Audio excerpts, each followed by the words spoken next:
Welcome to the meeting of the Public Accounts Committee. This is the appointed time and we have a quorum. Today, regarding Chapter 5 of Audit Report number 80, this is the second public hearing on maintenance and improvement of school premises for aided schools. Today here with us, Permanent Secretary for Education, Ms. Michelle Lee, and Under Secretary for Education, Mr. Jeff C., and their team. In our meeting today, we'll start with Part 3. And Mr. Louis Long is the member responsible or member in charge for the Q&A question. Last time, the time limit was quite tight. Today, we have 3 hours. So as always, please try to be precise so that we can have time for other members to ask questions. If there is no other members in line, then we can extend the time further. Thank you, Chair. Today we are looking at Part 3 of the report in paragraph 3.6. It is mentioned that schools cannot apply for repair items costing less than $3,000 for primary schools and special schools, and less than $8,000 for secondary schools. These thresholds had not been reviewed or revised at least for more than 13 years, since April 2009. In 2009, the EDB has set up the school premises maintenance section. After the section's establishment, these thresholds had not been reviewed or revised. So my question for the EDB is this. Have you received any feedback from schools or contractors regarding the review of the minimum threshold of repairs? Permanent Secretary. Thank you, Mr. Long. Perhaps I'll first explain the purpose of the threshold. We want schools to flexibly utilize recurrent subsidies to carry out simple repairs. In other words, for repair items costing less than the thresholds, we believe that schools have the capability to handle their own repairs.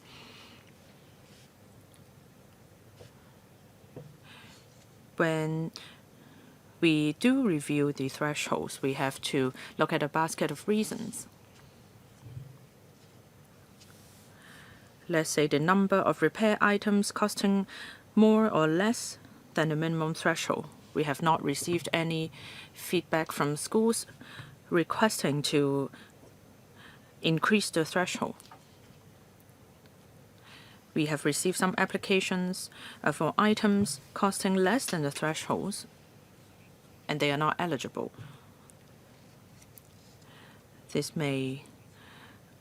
Although we understand that for schools to conduct their own repairs, it may add to their administrative load, but we will keep an eye on the situation and review in due course. Mr. Long, I understand that you want to provide more flexibility for schools, but $3,000 or $8,000 is a rather low amount. So I would suggest the EDB review the threshold regularly, because in 13 years, the inflation rate has more than doubled.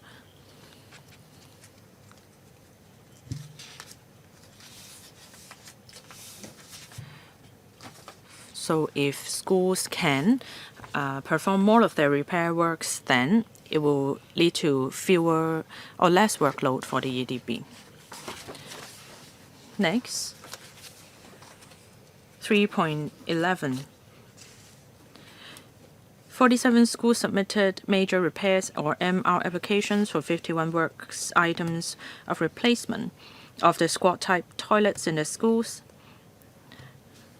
Audit noted that there were no documentary evidence indicating the reasons for the difference in the assessments. If we refer to the paper submitted by the EDB, that is R85 Gen 1,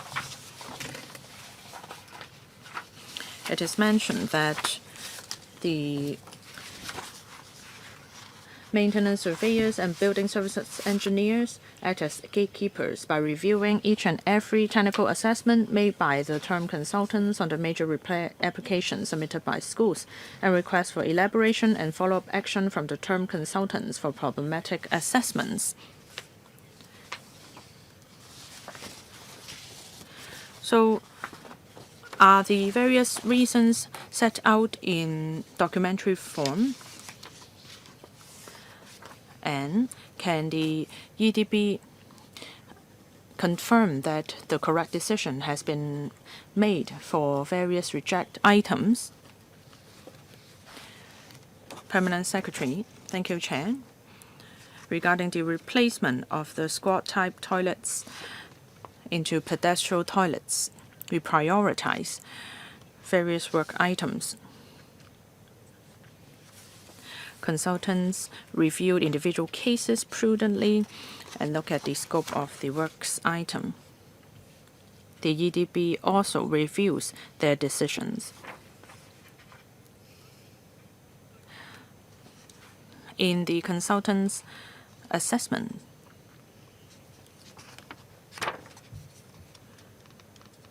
if a small number of squat-type toilets are in need of replacement, then they will be classified as emergency repair.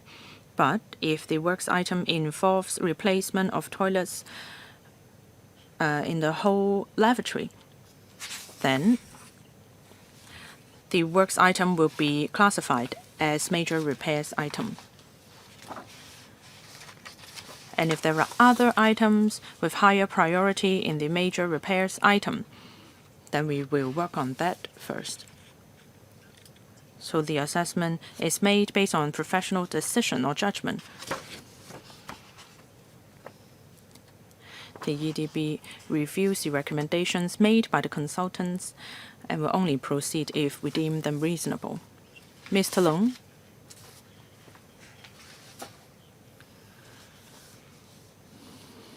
In this paragraph of the audit report, we see that there are different assessment results. So I wonder if there are any cases in which one single contractor has made different assessments for two different schools with similar situation. Any record like this? Permanent Secretary. Thank you. The EDB reviews each individual case to ensure that the cases are classified reasonably and based on professional judgment. Individual schools may have different circumstances.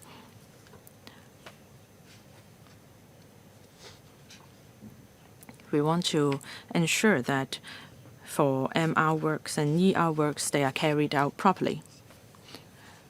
What Mr. Long meant was that if there were any cases in which one single contractor gave two different assessments for two different schools with similar circumstances, do you have records like that? Perhaps I'll invite Mr. Ha to take this question. Thank you, Chair. To answer Mr. Long's question, under the MR mechanism, the EDB has guidelines for contractors to guide them to make proper assessments. If we refer to paragraph 3.11,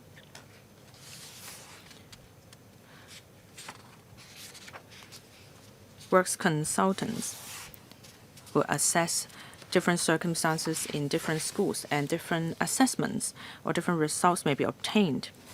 For example, if the school is only equipped with squat-type toilets, then maybe they will be accorded a higher priority. For the majority of toilets, they are of the squat-type squat type, and for the others, they are pedestal toilets. Then we have to assess the conditions of the pedestal toilets. The consultants will then decide whether to accord a higher or lower priority. So using the same standard, they may be accorded different priority. So what you mean is that they are accorded different priority according to their urgency, but will such case happen in which schools A and B have similar circumstances, but they are accorded different priority? The contractors aim to obtain the same assessment results under similar circumstances, unless schools have different circumstances. Mr. Long, I'm quite confused. We are talking about special circumstances. Since we are talking about a health and safety risk when it comes to the spread of COVID-19 virus. That is why these toilets are in need of replacement. If we go to paragraph 3.11c, 19 cases were rated as desirable but not necessary items. So perhaps this is what the permanent secretary said. In this case, there are squat type and pedestal type toilets, and that's why they are desirable items and not necessary repair items. And of these 19 items, 6 were rejected by the EDB. Does that mean that you deem the repair works not necessary? And of these 6 rejected items, 3 of the items were carried out as emergency repair items. So I'm quite confused about your standards as to why you rejected certain cases. But then, after you rejected them, you allow them to be carried out as ER items. 3.11c, Permanent Secretary.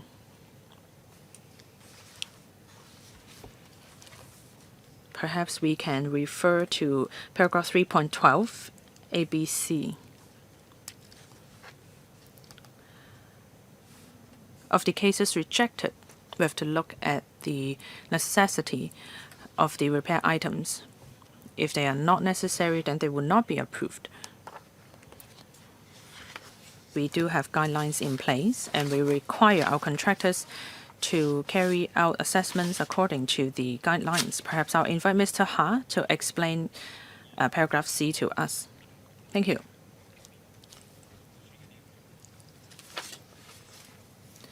In this paragraph, the report is talking about squat type toilets. But for the vast majority of these cases, that is 5 of them, were about toilet renovation. They are not about installing or replacing squat type toilet. Instead, they are asking for renovation. After term contractors review the condition of the lavatory, they deem it not necessary to renovate the whole lavatory.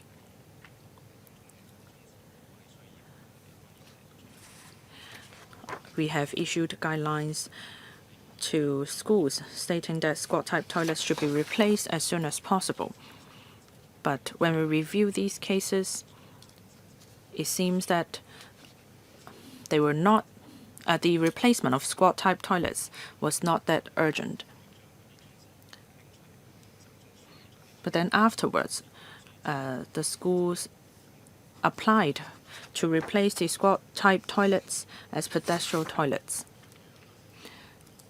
But we have reviewed the situation and thought that that was not that necessary. Mr. Liu, thank you for your reply.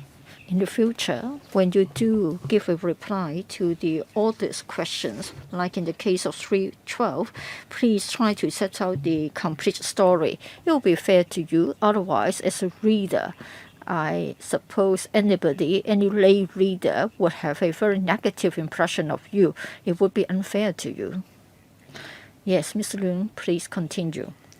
Chair, if I may go to paragraph 3.25 as well as table 16. And there's about 20 MR reports were returned to the TC for revisions. There's about the analysis on the reasons. 18 of them, that is 90% of them, involved missing or incorrect necessary information. Well, I'm part of the engineering sector. I found it most unacceptable. 90% of them, 18 of them, have got missing or incorrect necessary information. And then for R85 Gen 1, if I may refer you to Annex 5, we have got information about reports returned by term consultant B and term consultant C. Missing or incorrect necessary information was the reason. Well, for such reports with missing or incorrect necessary information, I want to know whether the consultants involved were penalized. P.S. I would like to thank Mr. Leung for his question. I'm also unhappy about this phenomenon. First, in relation to all the reports, first of all, the EDB will play the role of a gatekeeper, and that's why we found that some information was missing. On the other hand, through different channels, say, for example, there's a contractual requirement, and then we do have regular meetings with them. In addition, if it is found that it was unsatisfactory, then it will be reflected in the quarterly report. The quarterly report and the assessments would be updated and uploaded to the website of the Development Bureau. Such information will be given consideration in future tendering exercises when it relates to the contractor's performance. For such consultancy agreements, they do have an expiry date, like 3 years. They need to be renewed, and past performance would certainly be decisive in our procurement considerations when it comes to the choice of contract consultants. Mr. Leung, during the validity of the agreement for the consultant, in other words, you have nothing that you can rely upon to penalize them. In other words, even in serious cases, you can't suspend the agreement or claw back the fees. All you can do to penalize them is to do something about the list of consultants with the Development Bureau. Put on record a poor past performance, and then in future they have a lower chance to win a contract. That's all you can do, right?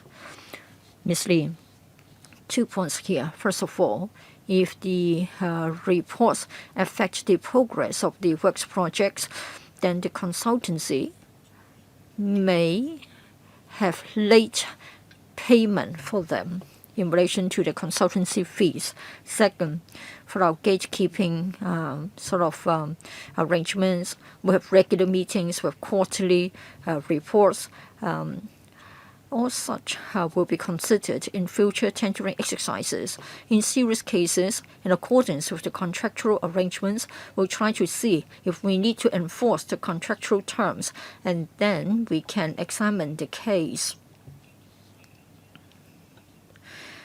When it is unsatisfactory, then we will make reference to the recommendations in the reports. And common problems will be identified in the reports, and we do provide guidance to the consultants.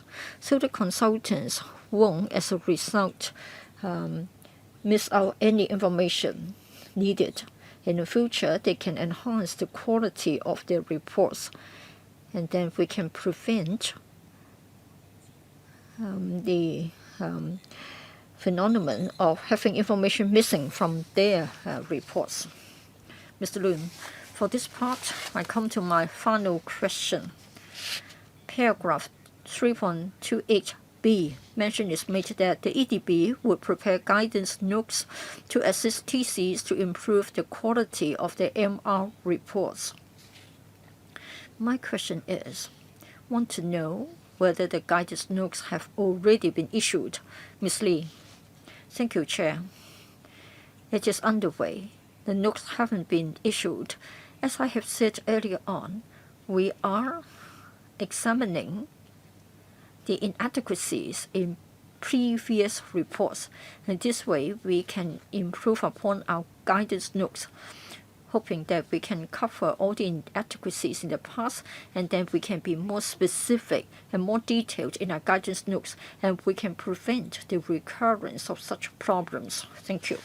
Mr. Lun, I finished with this part. Next, Ms. Carmen Can. Thank you, Chair. My first question is as follows. In relation to the EDB's reply, there is R80/5/Gen1. It's in relation to our letter dated the 3rd of May. It's the EDB's reply. In the reply, it is said that according to CAP 279A education regulations, schools have the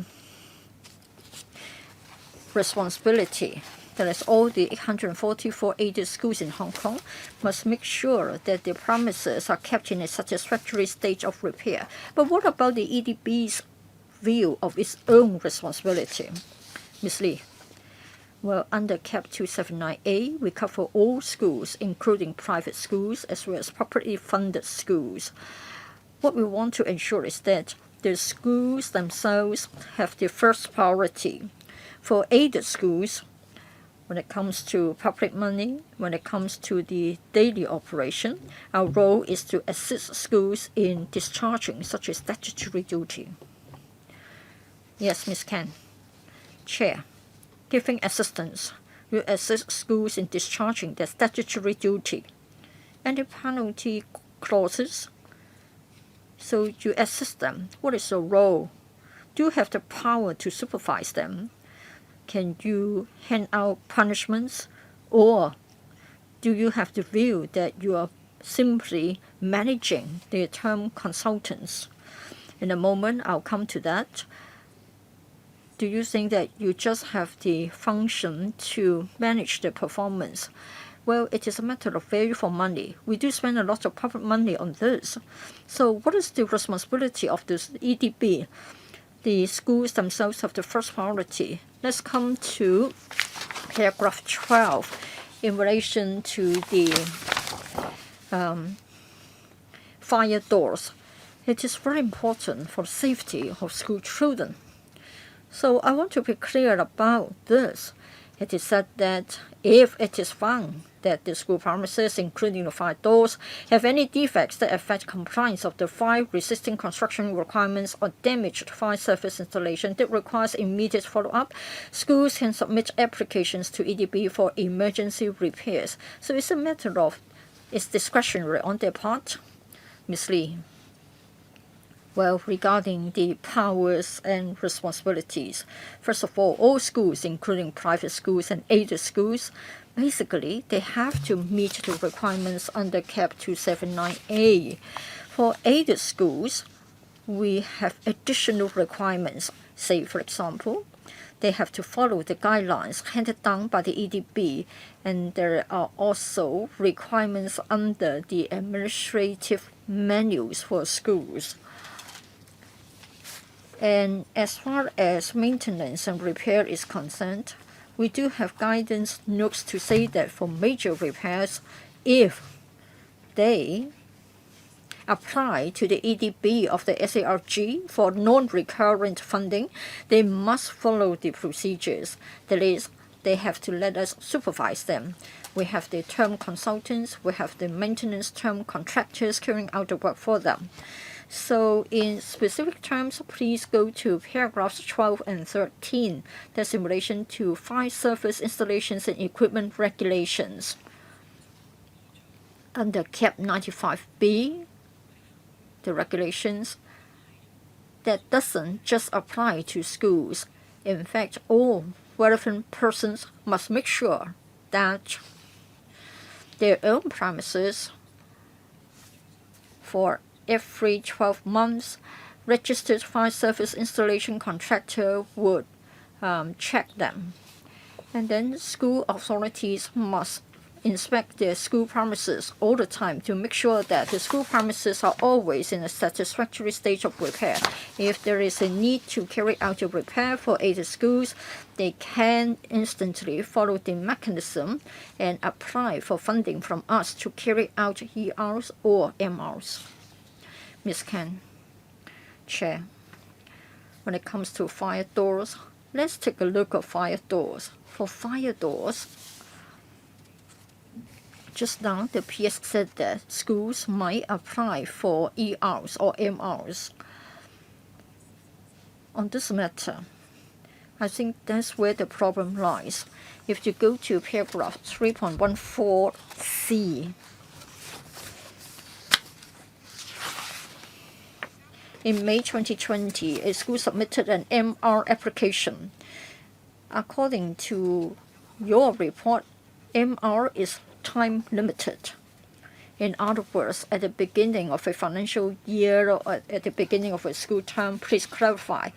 You invite MR applications, so it's time limited. Well, the TC assessed that it was desirable or reasonable, but at the end of the day, the application was rejected. So do you have guidelines or guidance for schools so that there is a consistent set of criteria for fire doors? Ms. Lee, for fire doors, I would like to go to paragraph 3.14a. In 2020, the school submitted an MR application to replace the fire doors at the canteen.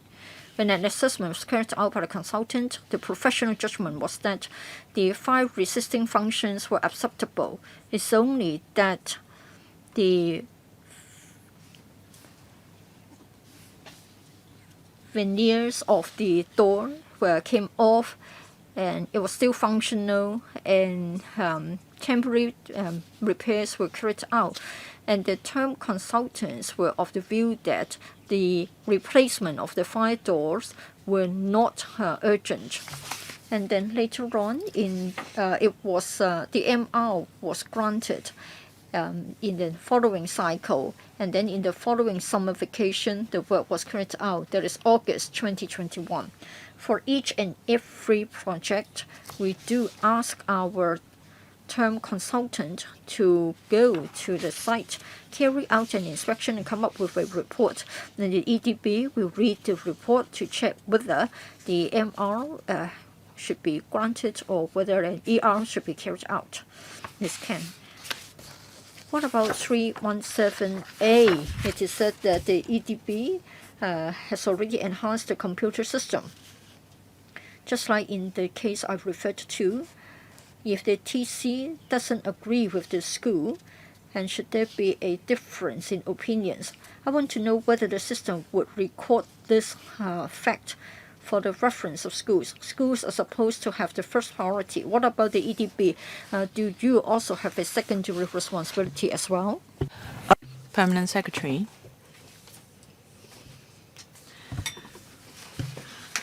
We will continuously review and enhance our computer system.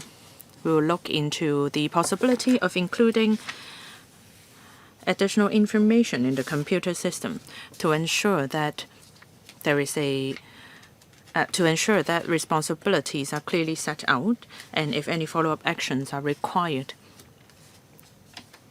We may require contractors to provide more detailed information so that follow-up actions can be taken more easily. Ms. Khan. I think we all agree that without documentary record, it is very difficult to look into the assessments made. Like in this case, when the EDB is reviewing the report submitted by the consultants, it relies on documentary evidence, and it was found that information was missing from the report. Since resources have been spent on the computer system, I hope that it is not only used to fill out questionnaires. Once information has been input into the system, then they cannot be altered and supervision work can be done more properly by the EDB. Permanent Secretary, we will take a proactive approach to take follow-up action regarding record taking. For contractors or our EDB colleagues, records are made with photos and words as well. Ms. Khan. As for the threshold of repair items, I agree with what Mr. Long said. In 2009, the threshold was set at $3,000 and $8,000. And when we compare this amount to the Consumer Price Index, there is already a big difference. It has been 15 years already. Many government funds, additional government funds have been spent. Since there is no mechanism in place to review the threshold, let's say if certain parameters are reached, perhaps you will review the mechanism. If we do not raise this issue here, will the threshold remain unchanged for the coming decade? And the audit has raised the question of whether it is justified to set two different thresholds for the applications by primary schools, special schools, and that by secondary schools. For primary and special schools, the threshold is set at $3,000, and for secondary schools, $8,000. I wonder why that is the case. Permanent Secretary, why is there a difference? Thank you, Chair. Thank you, Ms. Khan. To put it simply, the scale, manpower, and recurrent subvention for secondary, primary, and special schools are different. If the item falls below the threshold, then they cannot apply for additional recurrent subvention. Schools need to conduct repairs using their own recurrent subventions. This may add to their administrative workload, and they may need to set aside some funds from the recurrent subventions to conduct repair works. Of course, we can conduct regular review, but if we increase the threshold, that means there will be more administrative workload for schools since they have to handle their repair works themselves. They won't have the assistance of consultants and of the EDB. The upside is that they can carry out works in a more efficient and quick manner. Other than utilizing recurrent subventions, schools need to allocate manpower to handle these works as well. Many schools have no objection to us not increasing the threshold further because their works items are currently undertaken by the EDB in a professional manner. But we have heard members' views.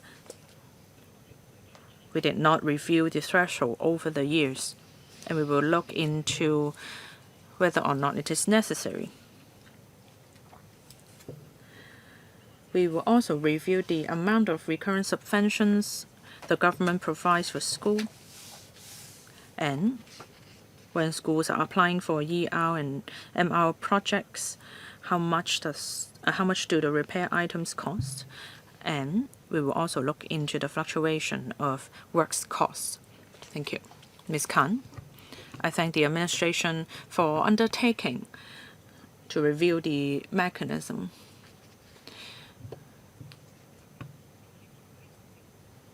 You said that if you increase the threshold, then schools may need to take care of their own work items. But at the same time, you are providing more recurrent subventions for schools. So you have to consider these factors.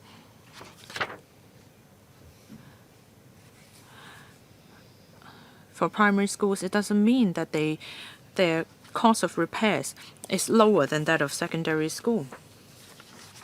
In your reply letter, it is said that the EDB will issue guidelines to contractors to make sure that contractors are following consistent guidelines. Well, which paragraph are you talking about? Paragraph 11 of Gen 1. EDB said that they have issued guidelines to term consultants so that they can follow consistent guidelines. I would like to know, when were these guidelines issued? And it doesn't mean that with the guidelines in place, things can be done properly. Because with different consultants, there may be different assessments. As Mr. Long said about the squat-type toilets, different standards were adopted. I believe that the EDB should do more than just issuing guidelines. Permanent Secretary, the guidelines have been in place and have been effective. I'll invite Mr. Ha to talk about the issue date. I would like to stress that with the guidelines in place, we request consultants to act according to the guidelines. For the cases raised by Audit in the report, it seemed that inconsistent standards were adopted. But actually, we have to think about the actual circumstances. Let's say for the fire doors or the squat-type toilets, depending on the scale of the works and the nature of how emergent they are, we have to take or make professional judgment and handle them in different manner. It doesn't mean that the consultants are not following the guidelines. I'll invite Mr. Ha to talk about the guidelines. Thank you, Chair. The guidelines issued to consultants governing MRs, we have been reviewing the guidelines continuously. Every year at the beginning of a MR cycle, we look into the guidelines and update them and issue them to the consultants. The cycle starts in April or May. We receive applications from school. And by June, with all the applications received, we start processing application. And we issue guidelines at that time in June, so that term consultants can assess applications from school in accordance with the guidelines. If updates are needed, then it is updated annually. Thank you, Chair. If I may, can I ask a question about national flag 3.38?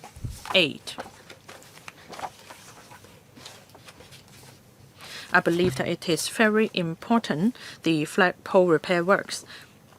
But in the report, Audit noted that it seems flagpole repairs, what type of repairs does flagpole repair belong to? For schools with inoperable flagpole, they may need to rely on movable flagpoles. That is very unsatisfactory. Schools may need to wait until the start of the next repair cycle to apply for repairs or installation of flagpoles. This contradicts with what the Secretary said in her opening remarks. She said that this issue no longer exists. So I would like to ask this. Are all repairs involving flagpole handled as ER? Permanent Secretary.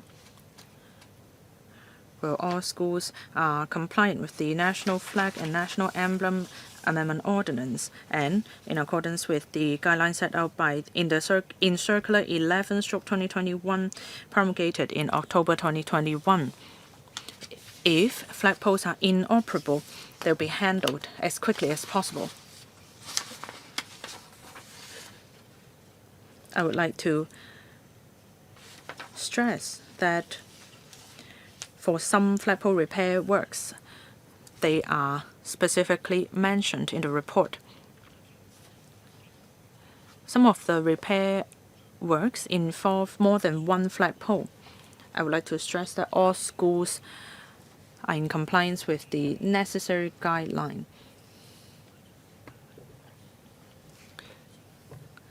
Under MR, if additional flagpoles are needed, we need to handle these cases separately. I would like to stress that for all new schools, there are 3 flagpoles. For some schools, there may be objective limitation, such as space or premises on which they are located. It may be difficult to identify an appropriate and safe location to install additional flagpoles. But in general, to answer Ms. Khan's question, we handle these repair items as quickly as possible. Ms. Khan, thank you for your clarification. I hope that all schools understand the arrangement and term consultants understand that we have a consistent guidelines when it comes to the repairs of flagpoles. I've noticed that in 3.39, as at November 18, 2022, 41 of the 123 applications were withdrawn by school. That is 33%.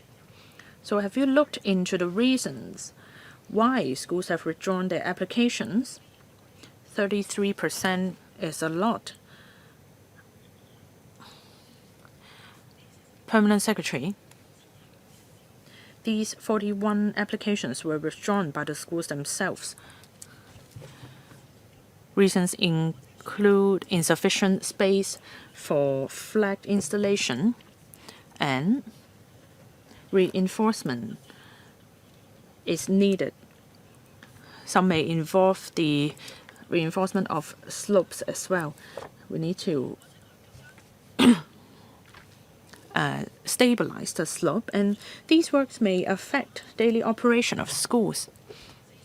Out of these 41 applications, 41 of these schools already have one flagpole installed. And for one school, after repeated investigation, we found no suitable place to install an additional flagpole, but they are already in compliance with the statutory requirement. How come they did not handle the cases by themselves? Well, the applications were submitted by the schools. Term consultants will review the situation and perhaps come up with a suitable location from an engineering point of view. If the schools wish to proceed, then they would try to come to a consensus. So that means the school withdrawn their applications after they found out that there were no suitable locations. Is that correct? That's right. Ms. Khan, I hope that you can keep a closer eye on the situation. Schools should not settle with just one flagpole. The Secretary stressed that it is preferable to have more than one flagpole since the regional flag should be hoisted as well. If schools have more than one flagpole, then they'll be able to hoist the regional flag. That's all from me, Chair. Thank you. Next, Mr. Lok Chung Hong. Thank you, Chair. I have a general question first.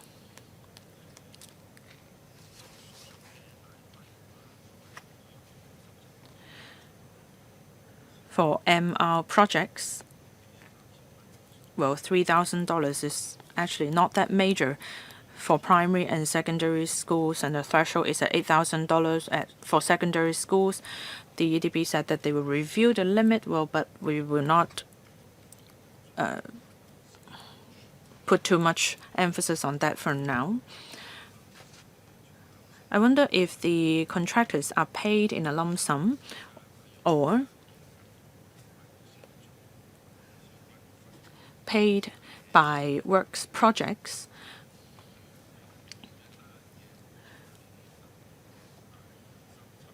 And for each individual assessment for MR items, how much do they charge? Have you looked into that? Is your question for the Audit Commission or for the EDB?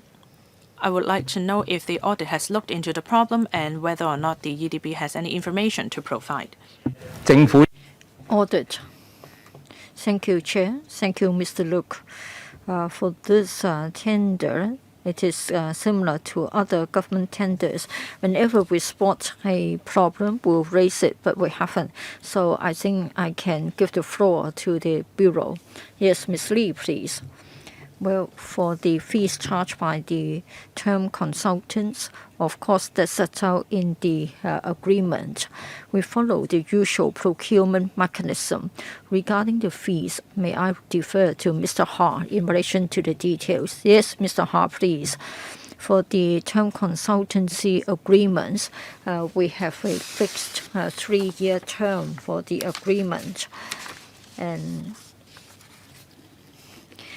the report covers the period running from 2020 to 2022. So we are talking about a single fixed term agreement.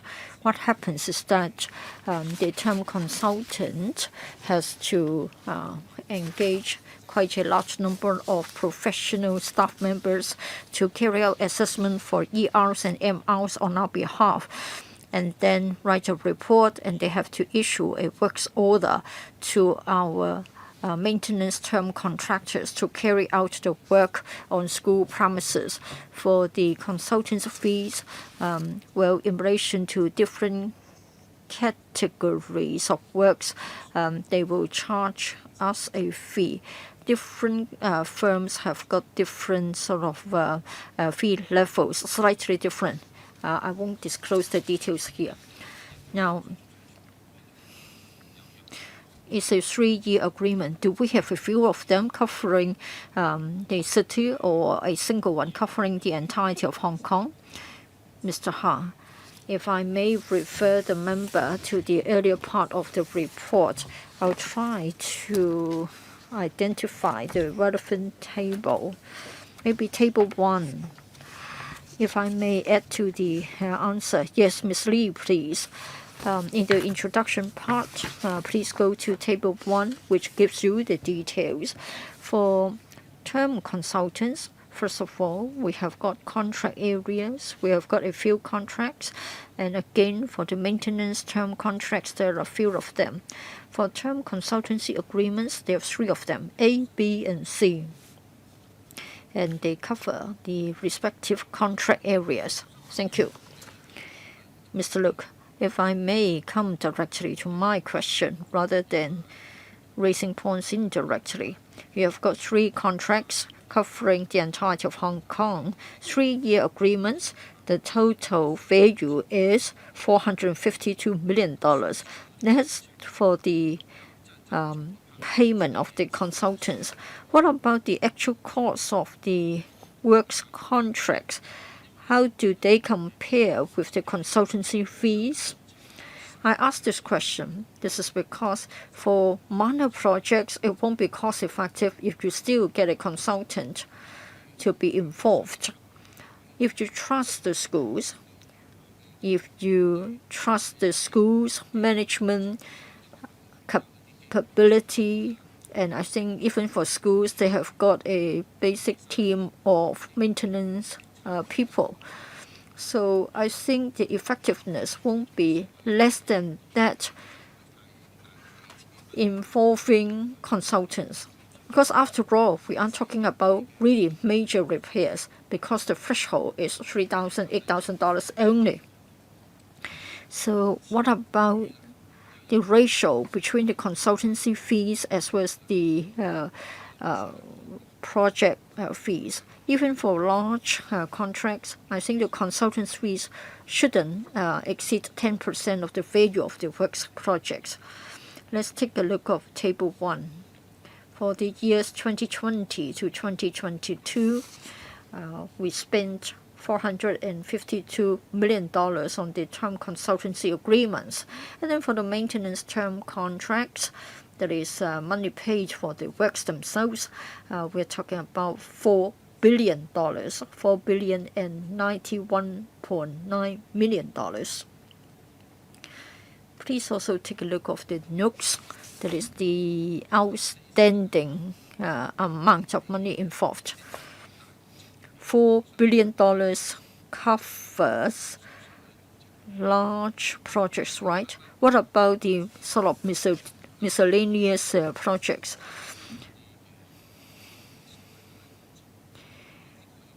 Some projects may run to a value of tens of thousands of dollars.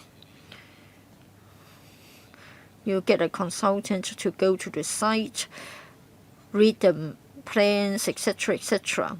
I just doubt whether the consultant's fees would account for a unproportional part of the value of the works project. Ms. Lee, it is all inclusive, covering the maintenance in the term. Well, for MRs, if you look at the breakdown, please go to table 2. We have the number of MR projects approved and expenditure incurred for the years in the period. For 2021-2022, the total amount of expenditure was $1,077 million. So that's the average figure, right? I come to my final recommendation in paragraph 3.6. $3,000, $8,000 respectively for schools and special schools and secondary schools. I think you need to raise the threshold levels ASAP. I think you have experience of carrying out renovations at your home and at your office. A few $1,000s won't give you much, and yet you have to go through a lot of administrative procedures. School principals told me that it was quite troublesome. I don't think you can have any cost savings just because you keep such a low threshold level. So please see to it that the threshold levels will be drastically raised. I would like to ask a question about 3.29, which is about the asbestos-containing materials. In 1986 and 1996, laws were introduced to ban the use of asbestos. For the asbestos-containing materials, that is the ACMs, I want to know whether they were used prior to the threshold years, or whether they were still used despite the ban having been introduced. Ms. Lee, in paragraph 3.29 and 3.30, there was a comprehensive inspection. We have a piece of law to ban the import, transhipment, supply, and use of all forms of asbestos. In 2005, we completed an exercise to remove all ACMs, and we also completed the first phase of the project. 14 schools still got the ACMs as of 2014.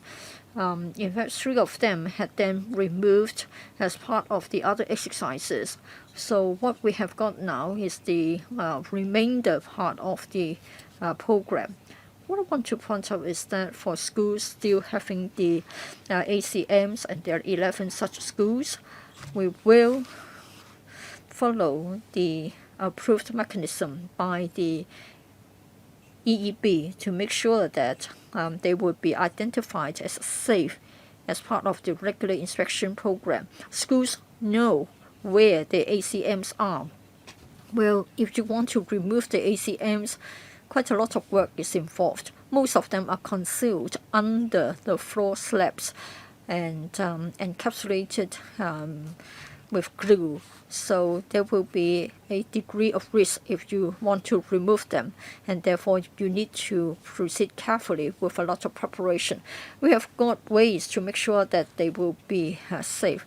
Just February this year, there was another inspection to ensure that for the remaining 11 schools, despite the small amount of ACM still found on the school premises, the conditions are safe.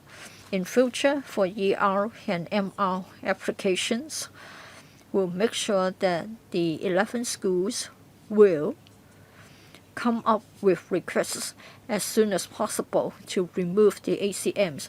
So we're on the same page as far as our concern is involved.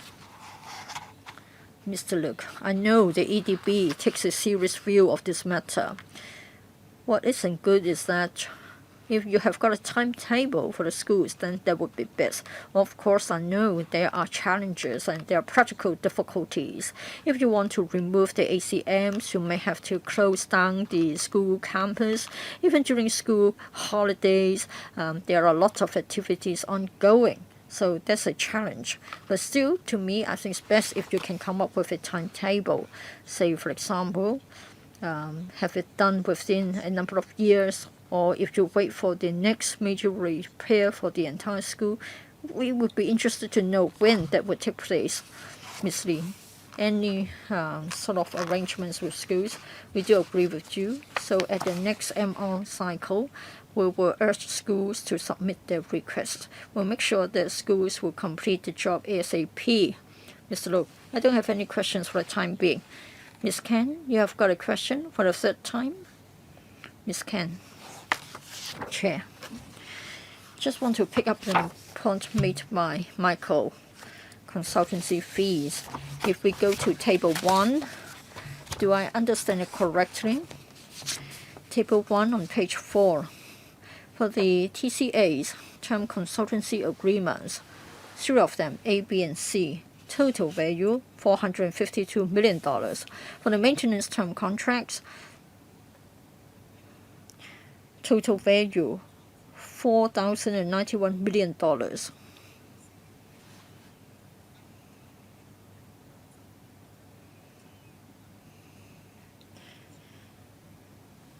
So you paid the consultants.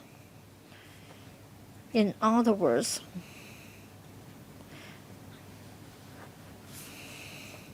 if you look at the ratio, it means that the consultancy fees will be 11% of the maintenance contract values. Ms. Lee, correct. That's the money already spent for the years 2020 to 2022. Ms. Ken, for the agreements A, B, and C, I think the contracts have been completed. Have they? Is it still being continued? Ms. Lee, we do have a new tender exercise once every 3 years. In accordance with the government's mechanism, we have a basket of factors when we consider the bidders, the past performance, the bidding price, etc., to decide on the tender decision. Ms. Ken, anything above 10% would be high or exceedingly high. If consultancy fees are 10% or above of the contract value of the works, 3-year contracts, have they expired? Ms. Lee, for the contract values, well, in fact, it is a matter of open tendering. So we'll look at the technical proposals of the bidders.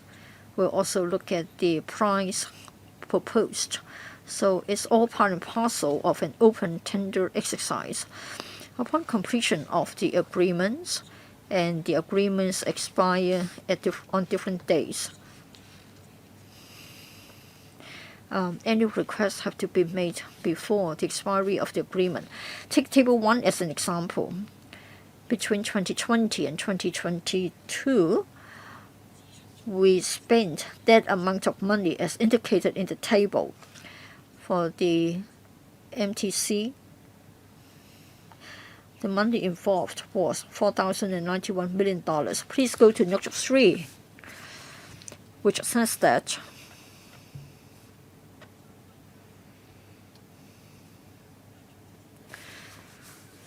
while we set out the value of the works paid, we have also got a figure for money to be assigned. So we have already got the figures for 2020 to 2022.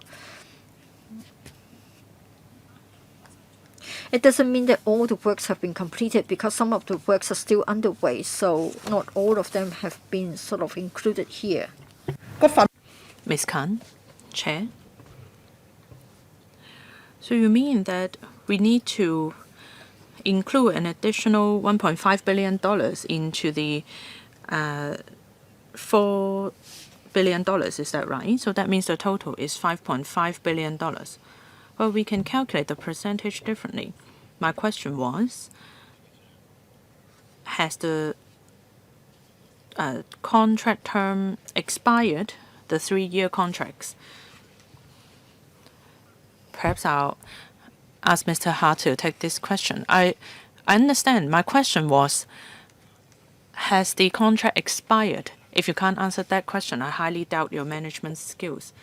Well, the contract has expired. Between 2023 to 25, we have new contracts in place. Chair, that means the contract for 2023 to 25 have been granted.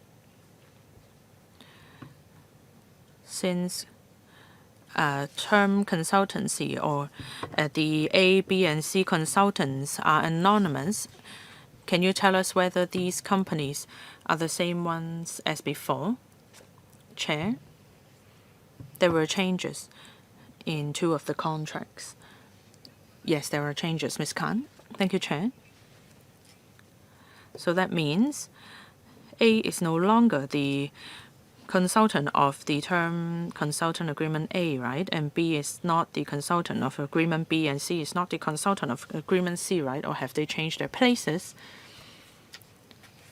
Ms. Lee?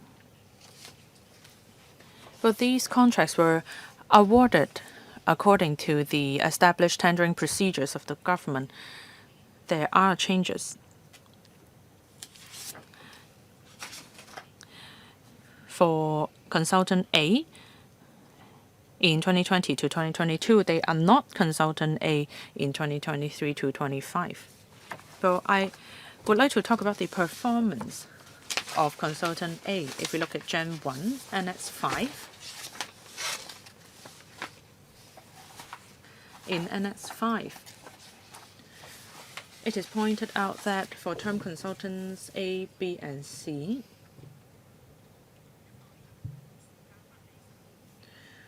well, on one hand, they have poor response time. In paragraph 2.23 and 2.24,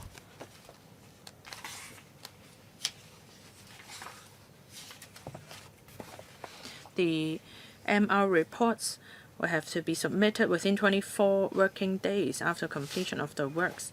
But delay in submitting reports was very serious. Some of them were delayed for over 100 days.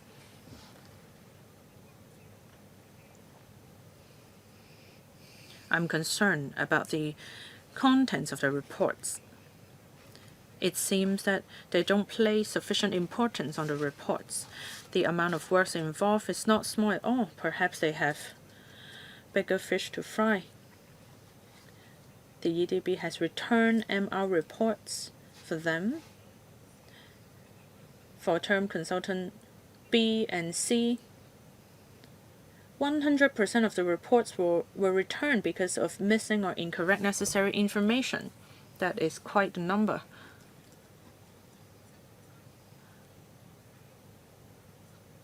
Out of 20 of the reports, 18 of them were returned. For the other 2 reasons, the percentage is not low as well. This is similar to the question asked by Ms. Salong. Well, Chair, my question is, with such performance, has the administration considered these factors in the current tendering exercise? So what Ms. Khan is saying is that with such poor performance, there would not be immediate penalty, but would these factors be considered in the new tendering exercise? Thank you, Chair. Thank you, Ms. Khan. We are concerned about the quality of works. So in our regular meeting and the quarterly report, we have included the relevant information on the consultants. But in government procurement procedures, we have to consider a basket of factors such as the technical performance, the tender prices, etc. If there were past violation or unsatisfactory performance, then we will not consider them.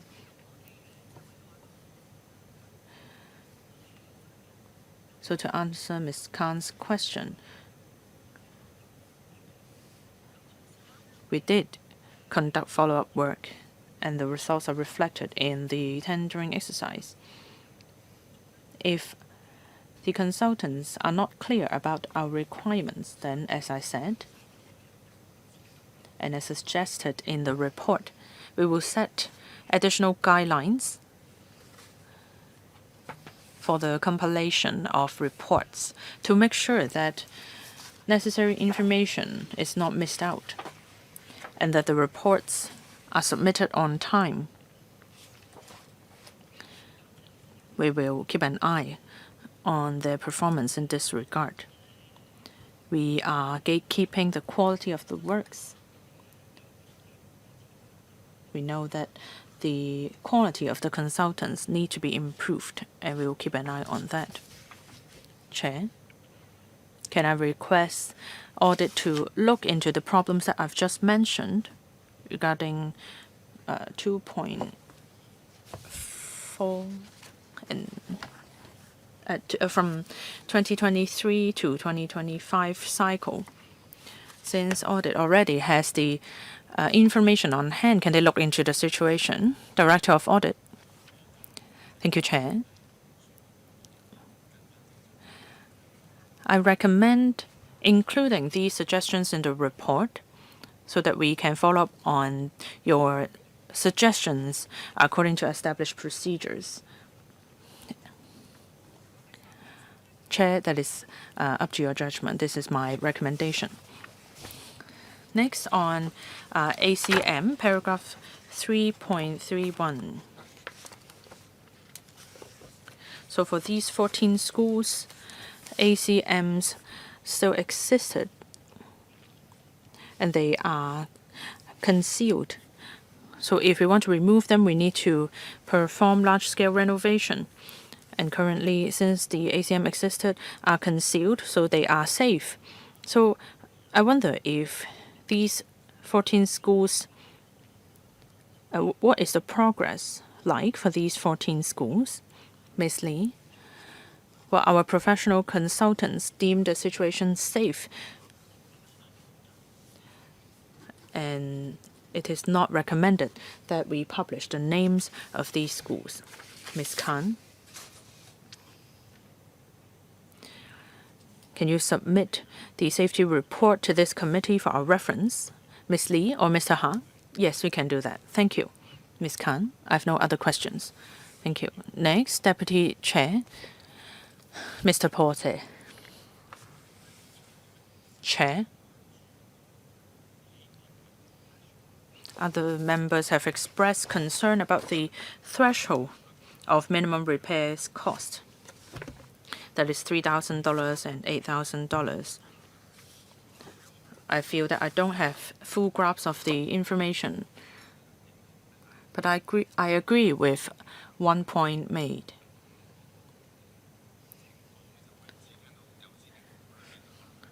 For the EDB, every time the policy address comes out, there is lots of work for you to do. You have to undertake other duties such as those under the Development Bureau, such as repair works, maintenance works, etc. Just then, the permanent secretary said that with the current threshold of $3,000 and $8,000, the secretary said that this threshold helps schools to alleviate their administrative work.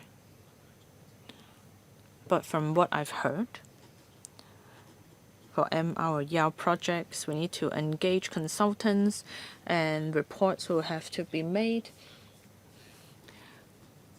And there are a lot of twists and turns if they want to conduct repair works.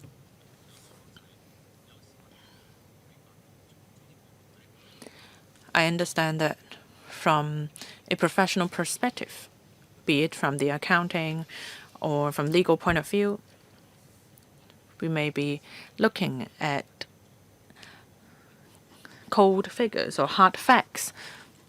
But we need to look at the bigger picture and try to achieve equity. The audit is looking into whether or not public funds are well spent. But it seems that you have deviated from the original intention, that is, educational efforts. Here with us, representatives from the EDB are all very soft-spoken, such as Mr. Ha and AO. You are overseeing maintenance works. I wonder if you have dedicated manpower or talents to handle these projects. My question is this.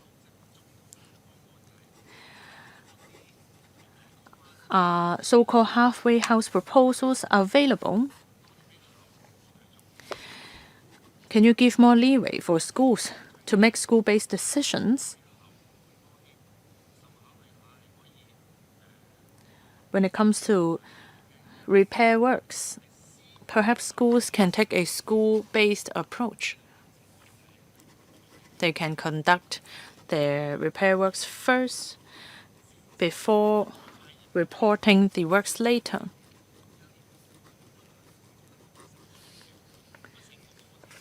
They don't have to wait until the start of a repair cycle to make an application. The whole process is long, with twists and turns. They have to wait for approval, etc.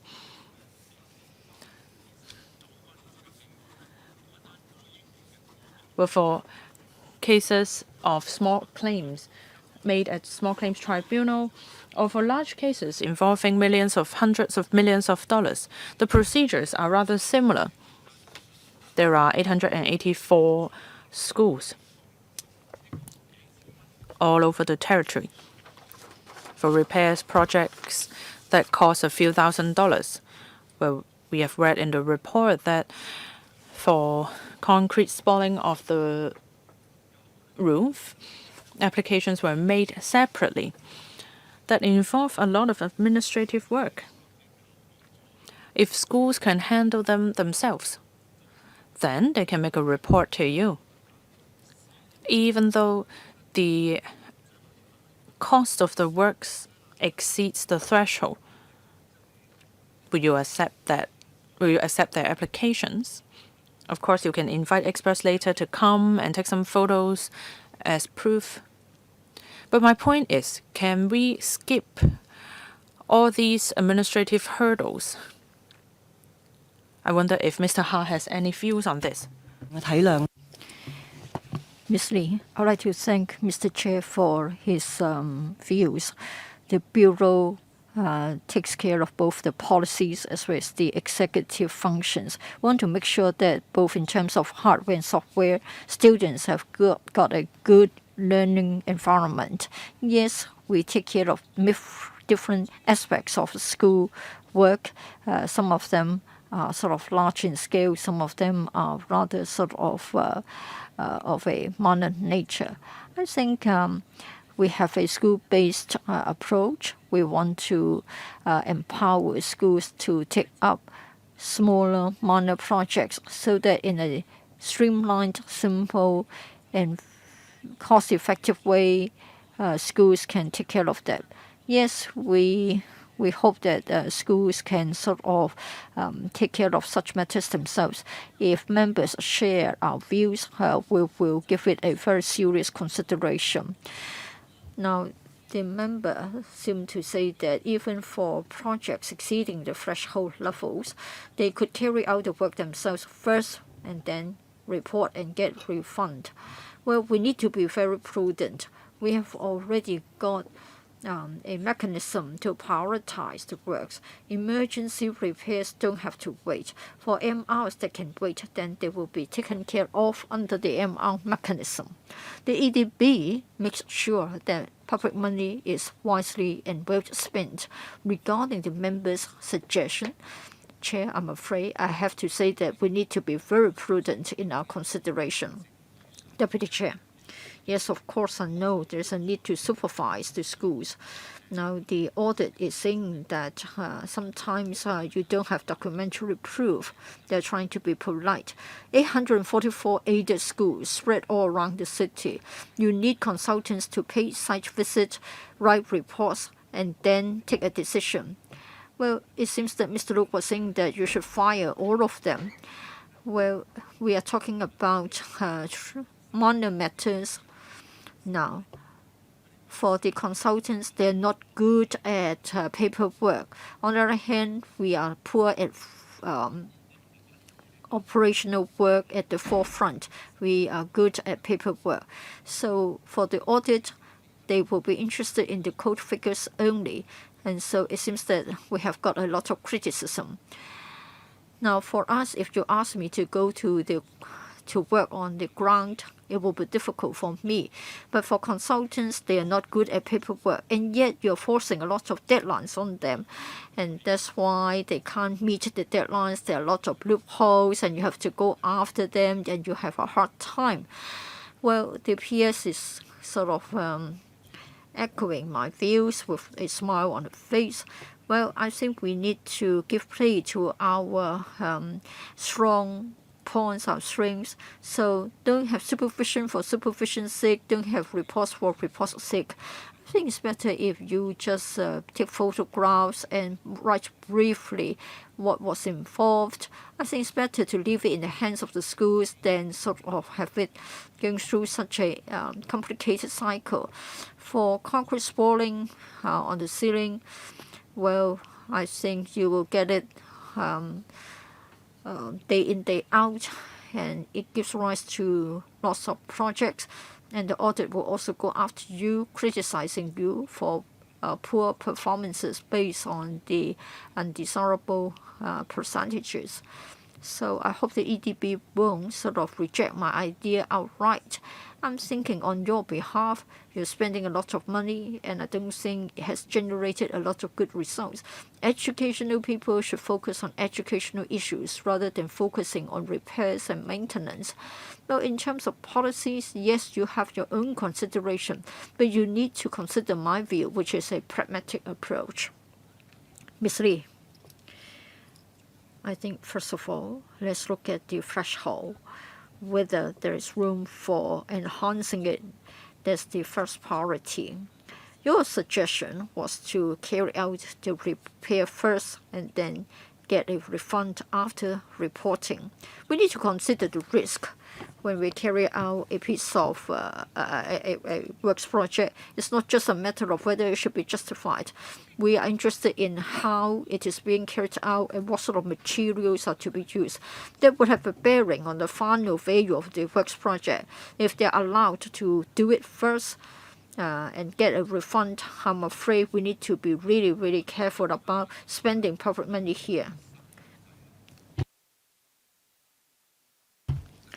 Can you not introduce a third level? Anything below $3,000, $8,000, schools can do it themselves. For others, maybe they should fall under ERs and MRs. Can you not be a bit more flexible, allow them to have a say? But of course, they have to be comprehensive in the documents, take photographs, etc., etc. If they don't meet your requirements, they won't get a refund. And then you give them incentives to do it properly. And then for the Education Bureau, you can sort of leave it in the hands of schools. Now, many schools don't have enough students, probably staff members have got more time on their hand. So maybe you just leave it in their own hands, and then it can improve your efficiency and their efficiency, and you won't be under the pressure of the audit to raise the percentages. Ms. Lee, I noted Mr. Chair's proposal. We will examine the various proposals with great prudence. Deputy Chair, I won't labor on this point.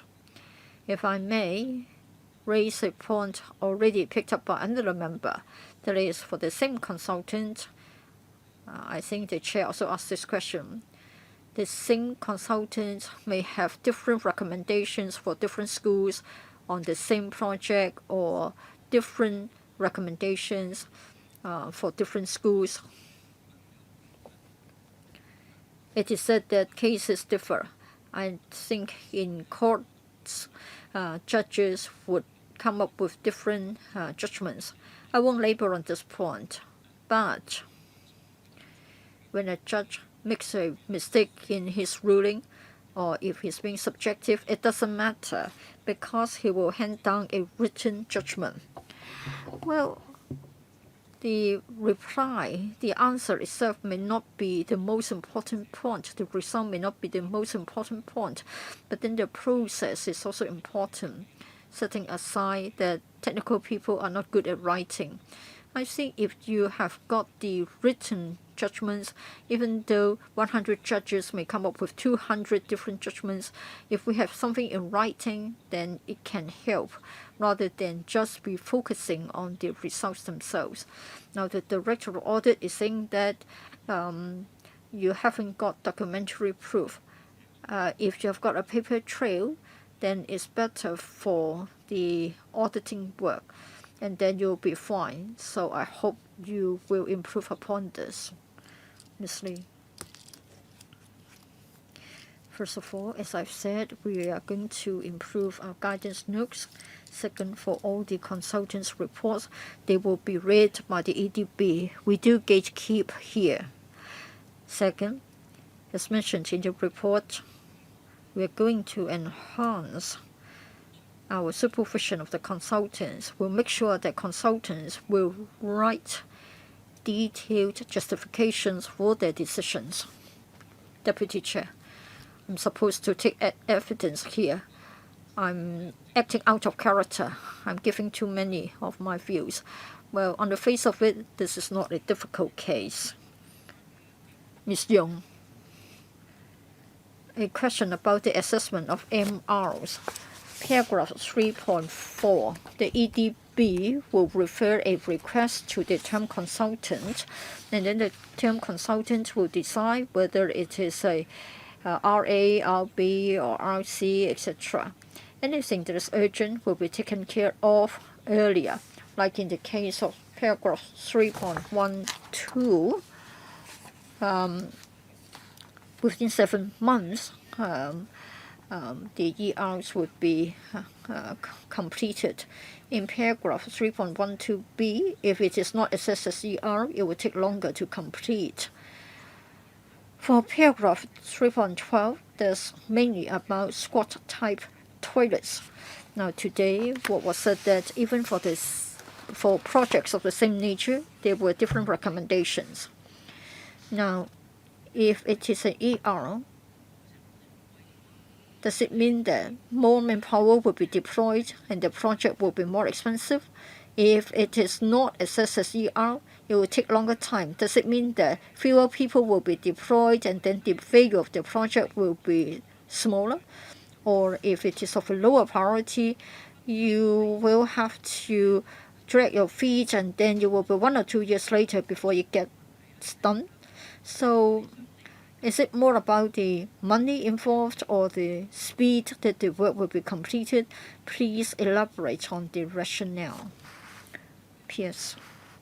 We are spending public money, so we have to make sure that it is value for money. In other words, many schools or many people have their sort of wish list, their desirable projects. So we need to prioritize them in accordance with the urgency as well as the scale of the projects. This is what we have to do as a responsible government. Well, whenever it involves health and safety, like in the case of squat-type toilets, we have to do it immediately. Sometimes it may get included as a MR. It is because it may be desirable, but then we want to have it done as part of a larger project that would be more cost-effective instead of having it done on a piecemeal basis. Otherwise, it will be more costly and there will be problems about coordination. Now, for MRs, MR requests may have some urgent elements, like high school may want to renovate and replace the entire lavatory, vis-a-vis introducing squat-type toilets in a lavatory. We may take out the replacement of squat-type toilets as an ER, while the rest would be part of an MR. So when it comes to priorities, what happens is that we may not grant the request as a whole. Part of it may not find agreement with us. They can try to sort of do it with their own money or using other means. And we'll make sure that we prioritize the requests and spend our resources and money accordingly. Well, if you assess it as ER, or if you assess it as non-urgent, or something which is not even a non-urgent ER, can you tell us about the money needed? Does it have a bearing on the value of the project? Mr. Hart, basically, there isn't much a difference. For the same works, whether it is a ER or MR, it itself would need the same amount of money. I think if I may add to it, for MRs have got MR cycles. It is there every year. Now, if a school would like to have an MR application, and if the TC or if an ER request is made, and if the consultant thinks that it can be left till the next MR, then it will be so. But then if an MR request is made, but then if it shouldn't wait, then the TC would suggest that it should become an ER. The money needed would not vary much. If it costs more or less the same, how come that you have to drag your feet for so long? Why is it so? For an urgent repair or ER for people,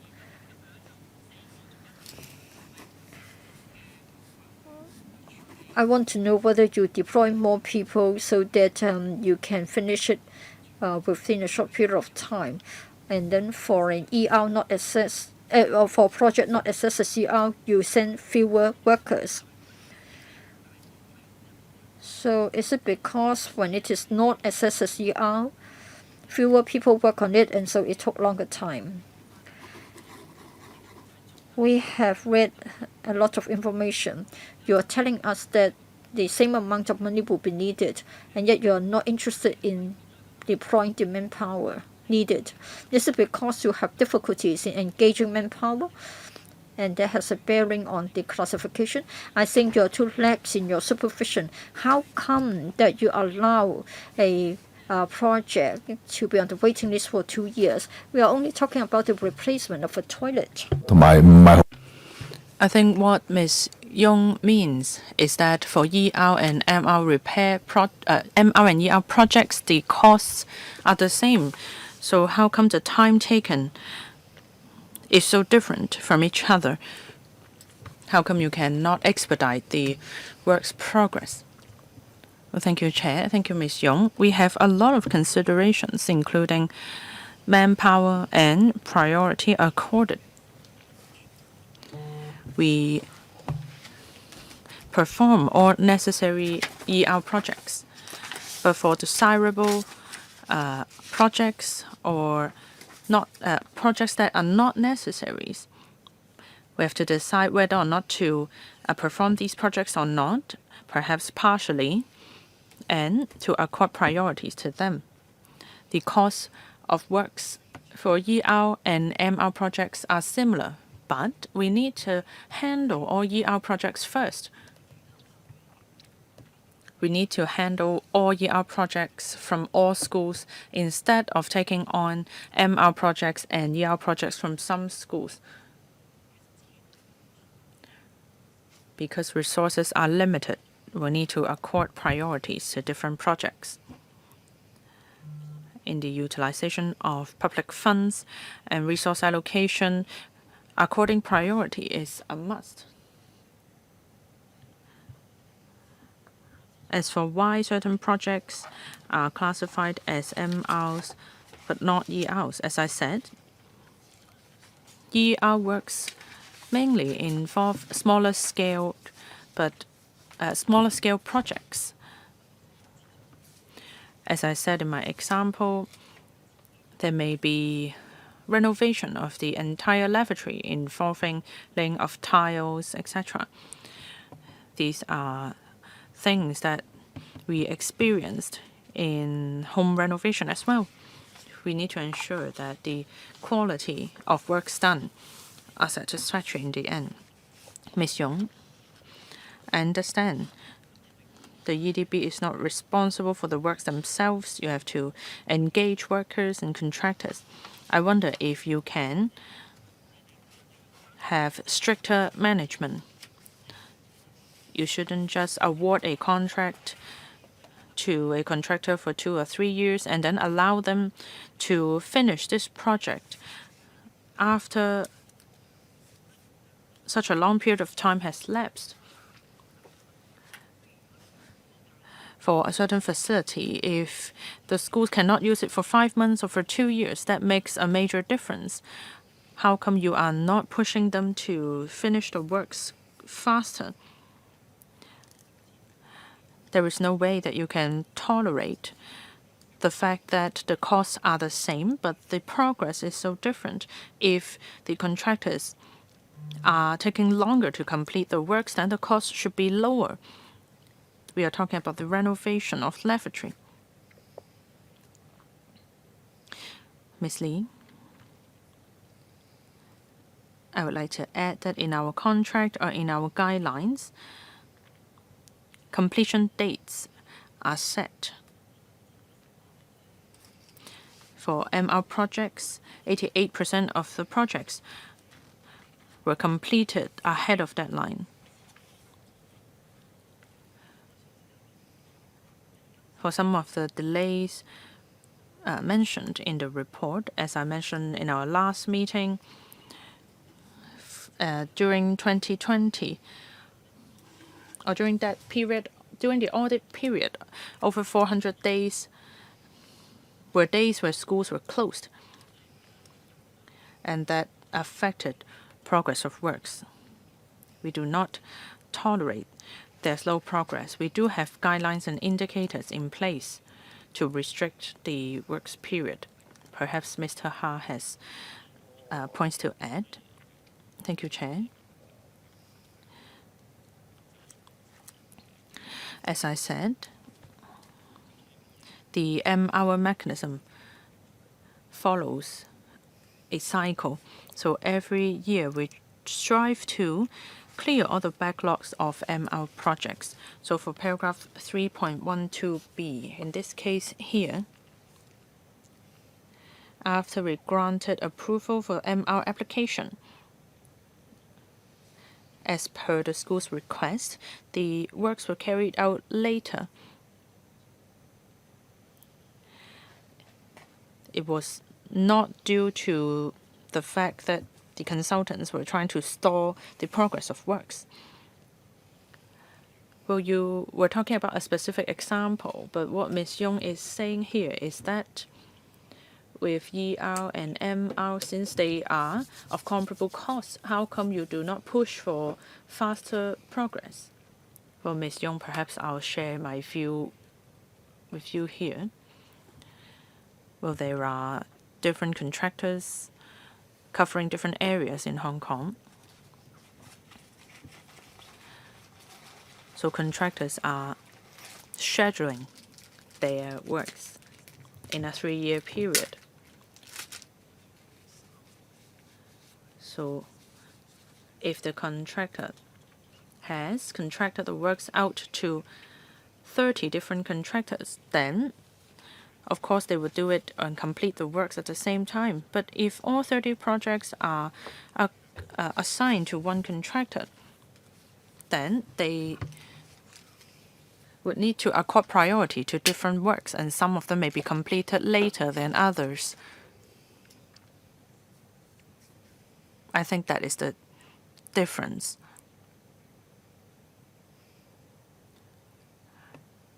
When it comes to the different costs, perhaps it will cost more or less, then we have to leave it to the contractors to decide. Some of the works are completed faster than others. That is just a fact. Chair, understand. It seems that this is the practice of the government. In the Finance Committee, we discussed the case of the construction of a pier. It took 6 years for the pier to complete because one part of the works has to be completed before it can be handed to the next contractor. I don't think this is how it should work.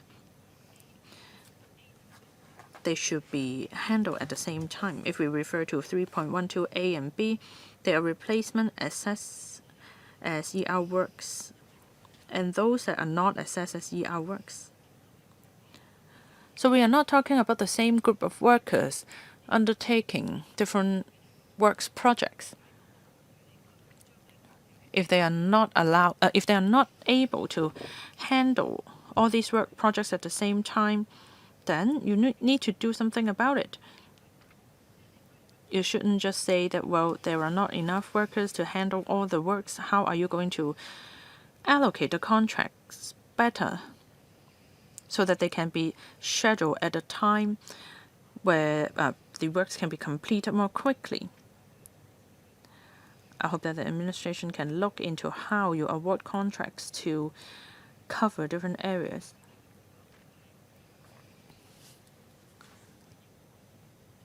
I hope that this can improve the current situation. Very well said, Ms. Yong.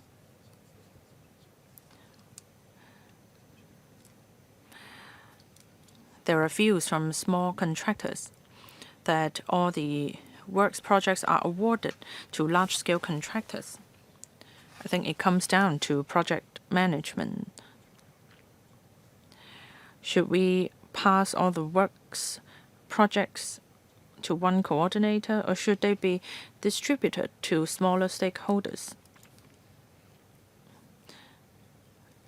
If I recall correctly, that this answer was put to the CEO as well. How could we assist small contractors and workers? This is the existing main contractor system in place.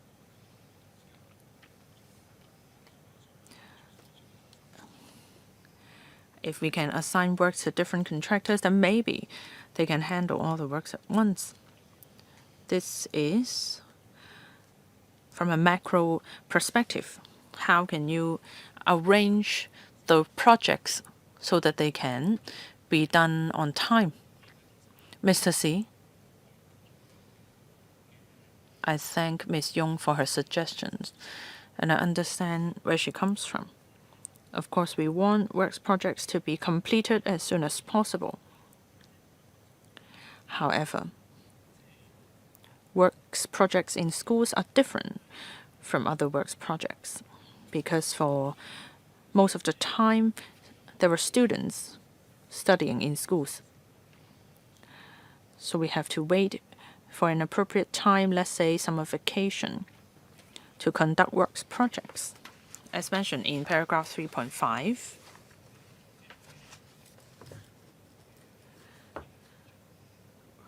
repair works are usually carried out during the summer vacation so as not to affect students' learning. Just then we talk about the replacement of squat-type toilets. But for these type of works projects, we only need to cordon off several cubicles and students can still use other cubicles.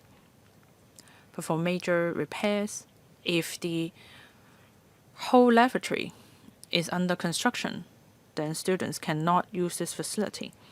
So we have to assess whether or not we can do it during the school term or during summer holiday. We may reach a bit of a bottleneck there.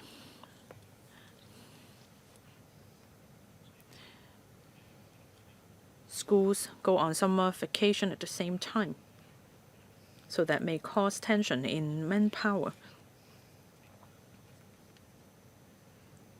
I hope my reply can be of reference to the points that you have made. Ms. Yong, nothing from me for now. Perhaps I'll share some of my views. From the report, I can see that you have 3 consultants and 3 contractors. There are over 800 schools all over Hong Kong, and they have to take care of these 3 contractors, and contractors will have to take care of these 800 schools. As we suggested, if you can have 20 contractors to take care of these 800 schools, then for each of them, they need to take care of 40 schools only. With this flexibility in place, the projects may be completed sooner.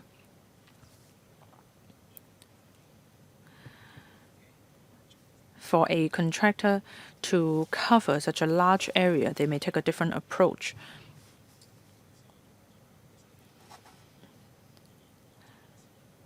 The workload for the consultant will be smaller, and supervision on your side, on your part, will also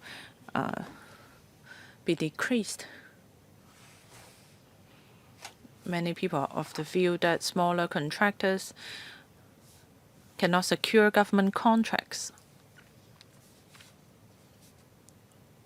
They may even cost lower. I believe that members have talked about this on other occasions when it comes to the tendering procedures of the government. Deputy Chair, well, perhaps Mr. Lok can speak first. Well, I have a supplementary question.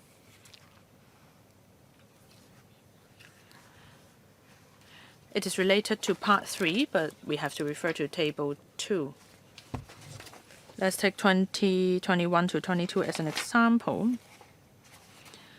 $1,077 million were spent on 838 MR projects.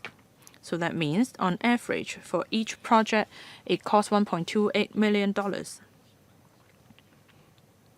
definition of MR projects are works costing more than $8,000. So I wonder if you have any breakdowns available.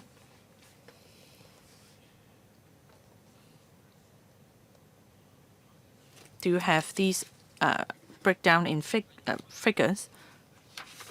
And second,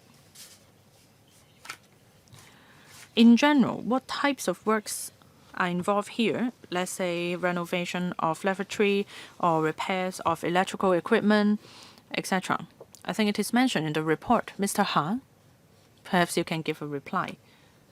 Well, we do not categorize the projects this way. When schools make MR application, schools will include all the works projects they want to apply for in their school. Then consultants will take the list and conduct a site visit and see if projects belong to essential items or desirable items, etc. They categorize each of the item on the list. And then we, the EDB, as a gatekeeper, will review individual reports. All essential repair items are granted. But for desirable items, since different schools have different wish lists, we accord priority based on the resources that we have. So every year in a school's MR application, they can cover many different items. Let's say a paint job for all the railings in the school, or air conditioning repair, or parts of the light fixtures. We do not categorize them based on, let's say, all the projects involving light fixtures like that. Thank you. Deputy Chair, I would like to have it put on record in relation to my supplementary remarks. Ms. Young seemed to be saying that if it would cost more or less the same, why wait? I think the EDB has already clarified the point. That is, be it the contractor or the consultant, we need to prioritize the projects. I have been advocating that you need to make it more school-based, and maybe we can have a halfway house proposal. Let it repaired first and then get it reported and refunded. If I may elaborate on this, for us, we have reimbursements for expenditure made outside of the block grant. The same is true for the SWD. Of course, there are pros and cons for different arrangements. If you have got something in between, it means that for the 844 schools with so much on their wish list, they can make their own decision and choose which should be repaired, when, and what can be bundled together. Instead of having such a rigid system, they have to raise their hands saying that, telling you that it is an ER, and next week they will come with another ER request. So I think it will make a lot of sense. Please consider my proposal. Otherwise, your 60-plus colleagues would have a very hard time, a very busy time, and yet you don't achieve much, and then the percentages don't look nice. The point I want to emphasize is that getting a few consultants and a few contractors to cover the entirety of Hong Kong would make it easier for you. But then there may be tradesmen that schools are familiar with, and then things can be more flexible instead of having a very harsh and cold system. That is, every time you get a new tradesman unfamiliar with the school, paying their first ever visit to the school in his life. So I think you need to have more trust in the school authorities, believe in their capability to determine what to be repaired and when to be repaired. I don't think I can be comprehensive in including all the details. Do exercise your common sense and consider my proposal. Mr. Leung is also an expert, so I don't want to appear to be sort of taking over his job, but I just want to make a more practical proposal and have it recorded. Thank you. I agree very much with what the Deputy Chair and other members have said. Let me share my observations with you. $3,000 being the threshold for primary schools and special schools. Secondary schools, $8,000. Secondary schools may be of a larger scale with more students. Now, $8,000, is it for the entire year? $3,000 for the entire year? Then I can understand a larger school would need more money for a year. But then if the threshold is merely for authorization per project, then you need to reconsider it. For a school to replace a door and for a secondary school to replace a door, no difference. When there's concrete swelling, again, you spend the same amount of money. A primary school won't be charged less just because it's a primary school and not a secondary school. So your rationale for the $3,000 and $8,000 thresholds need to sound right. Now you get a consultant to assess the request, and you've also got a contractor taking care of the works. The sums of money involved are huge.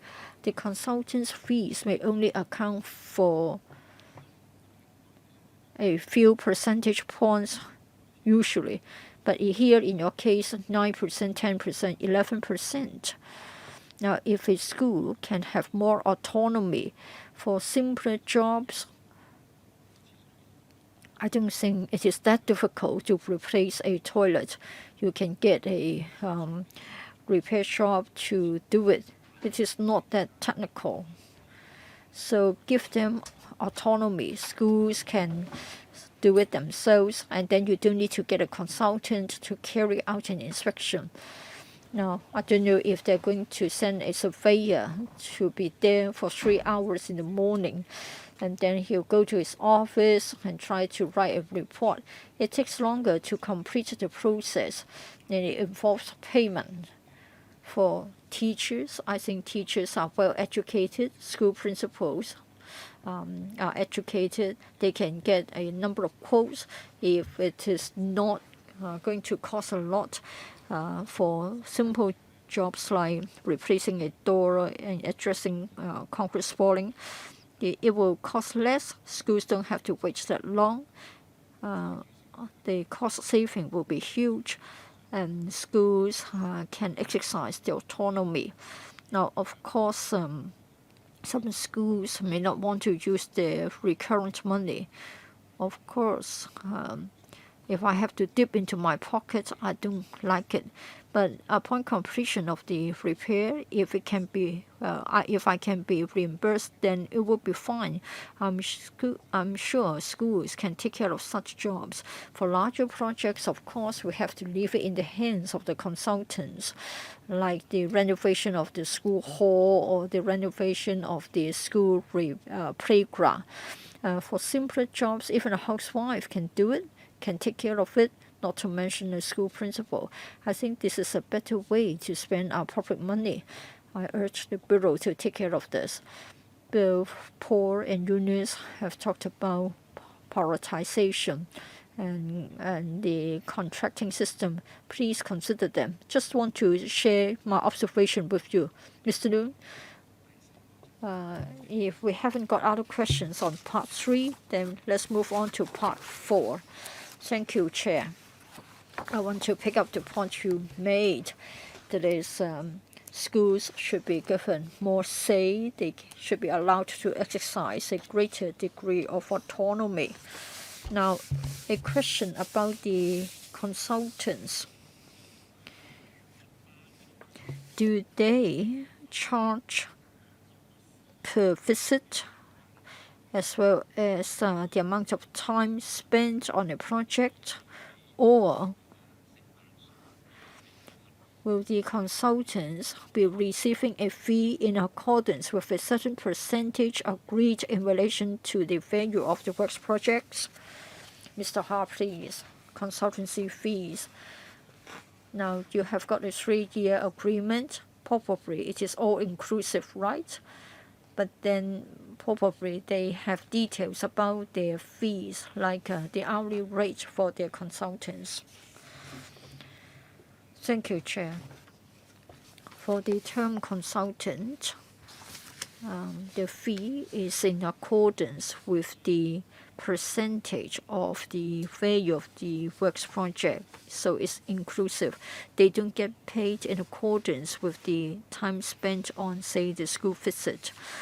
MR requests may be submitted by school. Consultants went to go there, have it classified, assessed, and then a works order will be issued to the maintenance term contractor. The contractor will carry out the work on site, and then depending on the value of the works order, a certain percentage of that value will become the consultant's fees. Can you not make it public as to the percentage? Is it the same across the board, or is it variable? Thank you, Chair. For the 3 consultants, well, I think if you look at Table 1, then you know about the average figure. But then for ERs, MRs, and from time to time we may have special programs, consultants will carry out work of a different nature. The consultancy fees will be different, and that's included in the bidding proposal. There is a slight variation among the 3 consultants. So slight variation. But then the broad principle is that they charge a particular percentage of the value of the works project as their fees, right? Let me then go to paragraph 4.2b in part 4. Classification of ER requests, categories and arrangement of temporary repairs. During such visits, temporary repairs will be arranged, etc., etc. There are 28,000 requests, and then about 10% of them, 2,762, involves the MTC failing to carry out a site visit. So I want to clarify one point. For the site visit, what is meant by that? Does it mean that the TC as well as MTC have to carry out the site visit at the same time, or are they allowed to go to the site separately? Mr. Ha. Thank you. Well, our requirement is that the TC and the MTC should go together, because we're talking about emergent requests. So there's a site visit, there's what has to be done, then they'll make a decision after a discussion, and then they will submit a report to the EDB. For Table 21, there's the stipulated time for completing. There's the stipulated time for conducting the site visit. If an ER request is submitted, and you can do so by way of a computer system,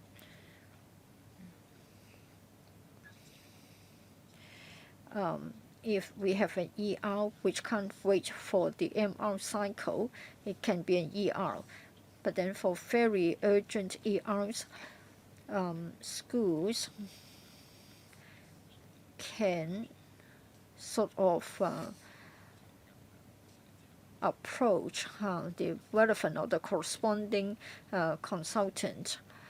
They can call up the consultant, and the consultant will ask the MTC, the contractor, to go there, and the consultant would also arrive at the scene.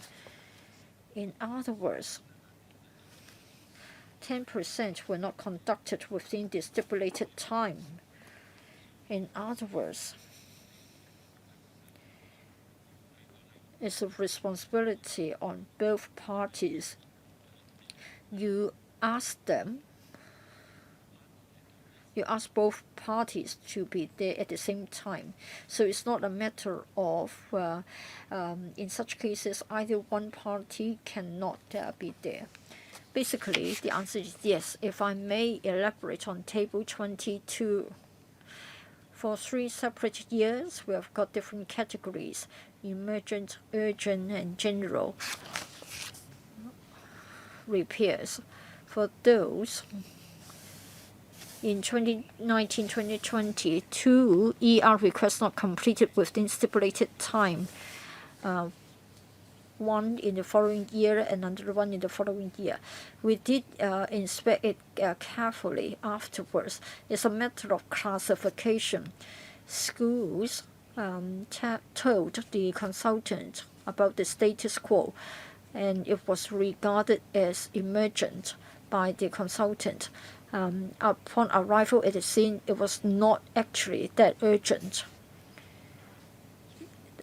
Such visit was not carried out within the stipulated time. It's supposed to be arrival within 24 hours.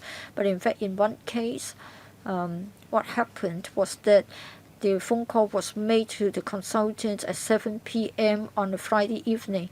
The consultant was advised to come on Saturday. Upon arrival, it was found that it wasn't that urgent. That had to be carried out within 24 hours. So it's a matter of classification. We examined all the 4 of them. EDB staff were of the view that it was inappropriate for the consultant to classify it as emergent. Some of them were urgent, some half urgent, half general. Mr. Long,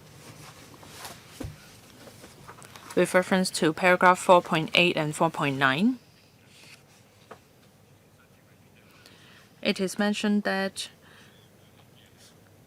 among the ER requests submitted by schools, some of them were not recommended for repairs. So it seems that the school's judgment and the administration's assessment may be different.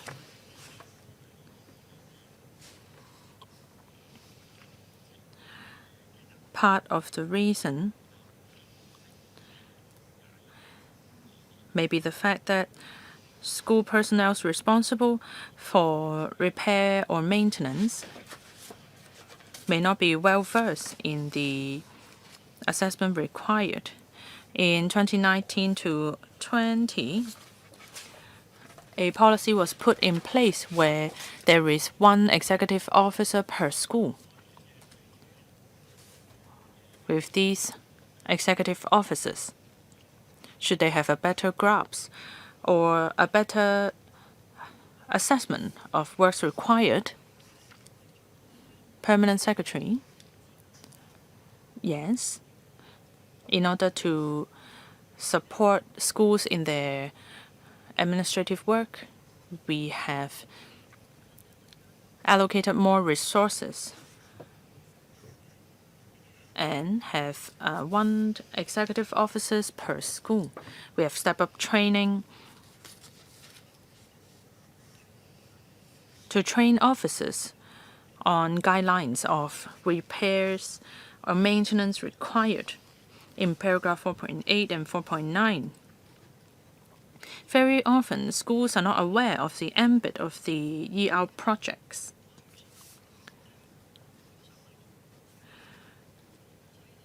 Sometimes an application was made for repairs with a threshold lower than with a cost lower than the threshold. So we will be drafting guidance notes to provide schools with a better idea of the ambit of ER projects and the application procedures. This can prevent this situation from happening. Mr. Long? Well, I look forward to any improvements there. And now we are going back to the threshold of $3,000 and $8,000 mentioned in the previous part. If the threshold is increased, then schools may have the flexibility to handle their own repairs. And paragraph 4.15 of the report and table 20 on page 67 on the return of 4,073 ER reports to the term consultants.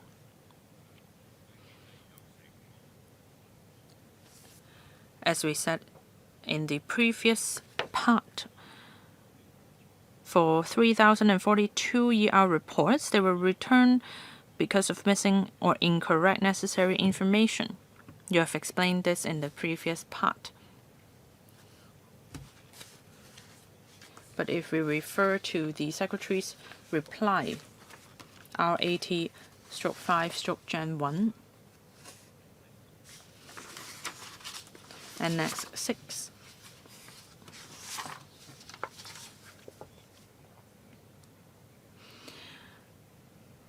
in missing or incorrect necessary information. This problem is seen among all three term consultants. For consultant A, 86%, consultant B, 65%, consultant C, 73%, and overall 75%.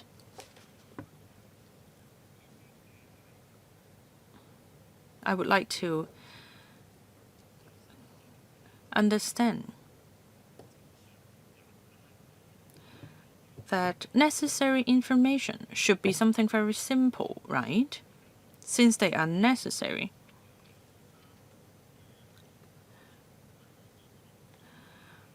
Have you looked into the reason as to why these consultants could not fulfill such a simple requirement?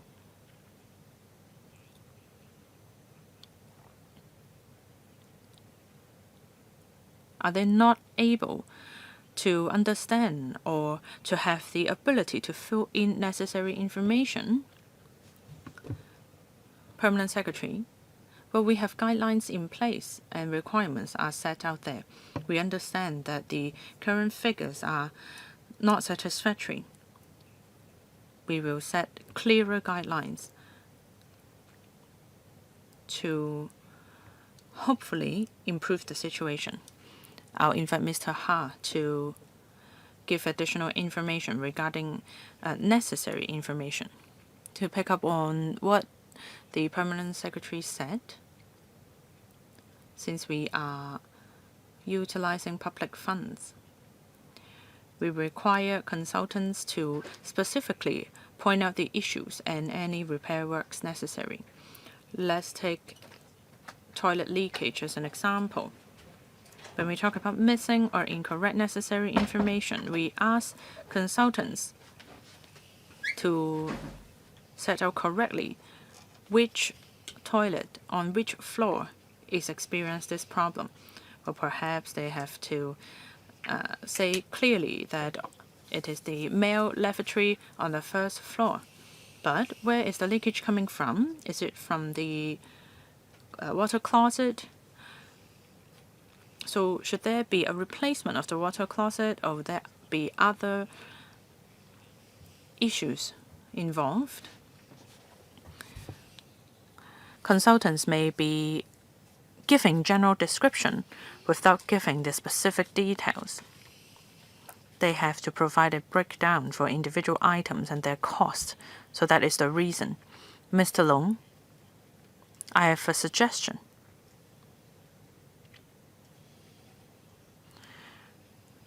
I think that for these necessary information, they are quite standardized. Perhaps you can compile a checklist.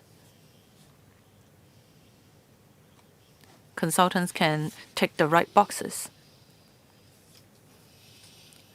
This may lower the occurrence of missing or incorrect necessary information. Deputy Chair is away.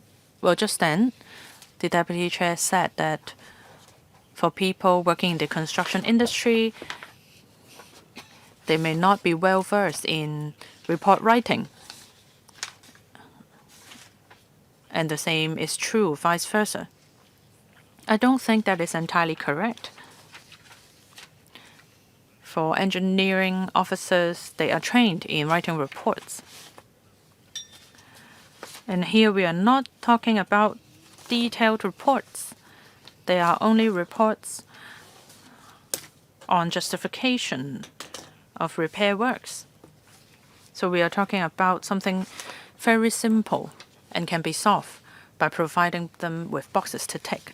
So this is just my recommendation. Thank you. Next, Ms. Carmen Khan. Thank you, Chair.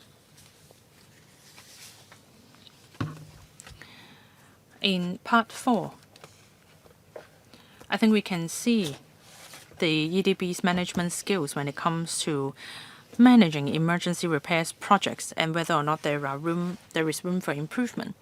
Just then, when Mr. Ha was responding to Mr. Long's question, he said that the consultant fee is directly proportional to the expenditure on works done. Based on this formula, we need to look at the overall procedures. That is figure 1. Firstly, schools have to submit requests. That is correct because schools will need to see whether or not they have any emergency repairs necessary.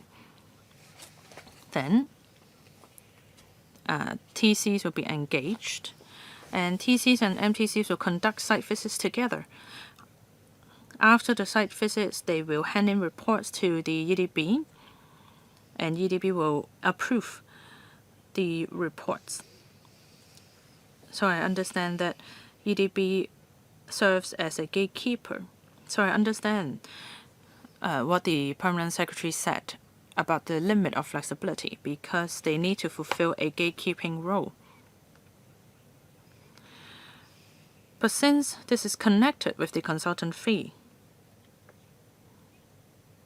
do the consultants have any incentive to reject the repair request? During the site visit, if they endorse the school's applications, then they can undertake more works projects and they can earn more money. So I wonder if you have any incentive in place for them to reject such requests. I understand that the Bureau has to undertake a lot of work. If we refer to 4.8, Table 18, I understand that for the 60-odd staff members under the school premises maintenance section, in 2019 to 20, we are talking about some 9,000 projects. In 2020 to 21, 10,242 projects not recommended for repairs. That are those rejected based on the recommendations made by the consultants. In 2021 to 22, 1,546 cases were not recommended. So that means even though consultants may recommend the projects to go ahead, EDB may still deny or reject these applications. The percentage is from 17 to 25%. So this shows that the EDB indeed has been gatekeeping. I have pointed out the contradictory nature of the mechanism. If contractors' recommendations have been rejected very often or the percentage is very high, does this factor come into play in the next tendering exercise? That's all for now. Ms. Lee? Thank you, Ms. Khan, for your question and for the recognition that she gives to the EDB. Yes, we are acting as a gatekeeper when it comes to reviewing the reports submitted by consultants. We also need to look at the performance of the consultants, whether or not they have exercised their professional judgment when deciding if the request falls within the ambit of ER.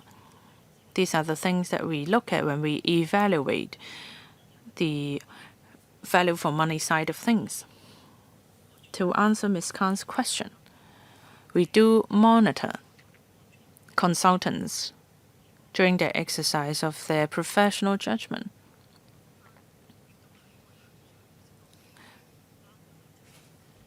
We discuss this with the consultants in our regular meetings and in our quarterly reports. The quality of their works are reflected in these manners. I'll invite Mr. Ha to supplement. Mr. Ha. Well, for table 18, the member pointed out that quite a number of repairs were not recommended.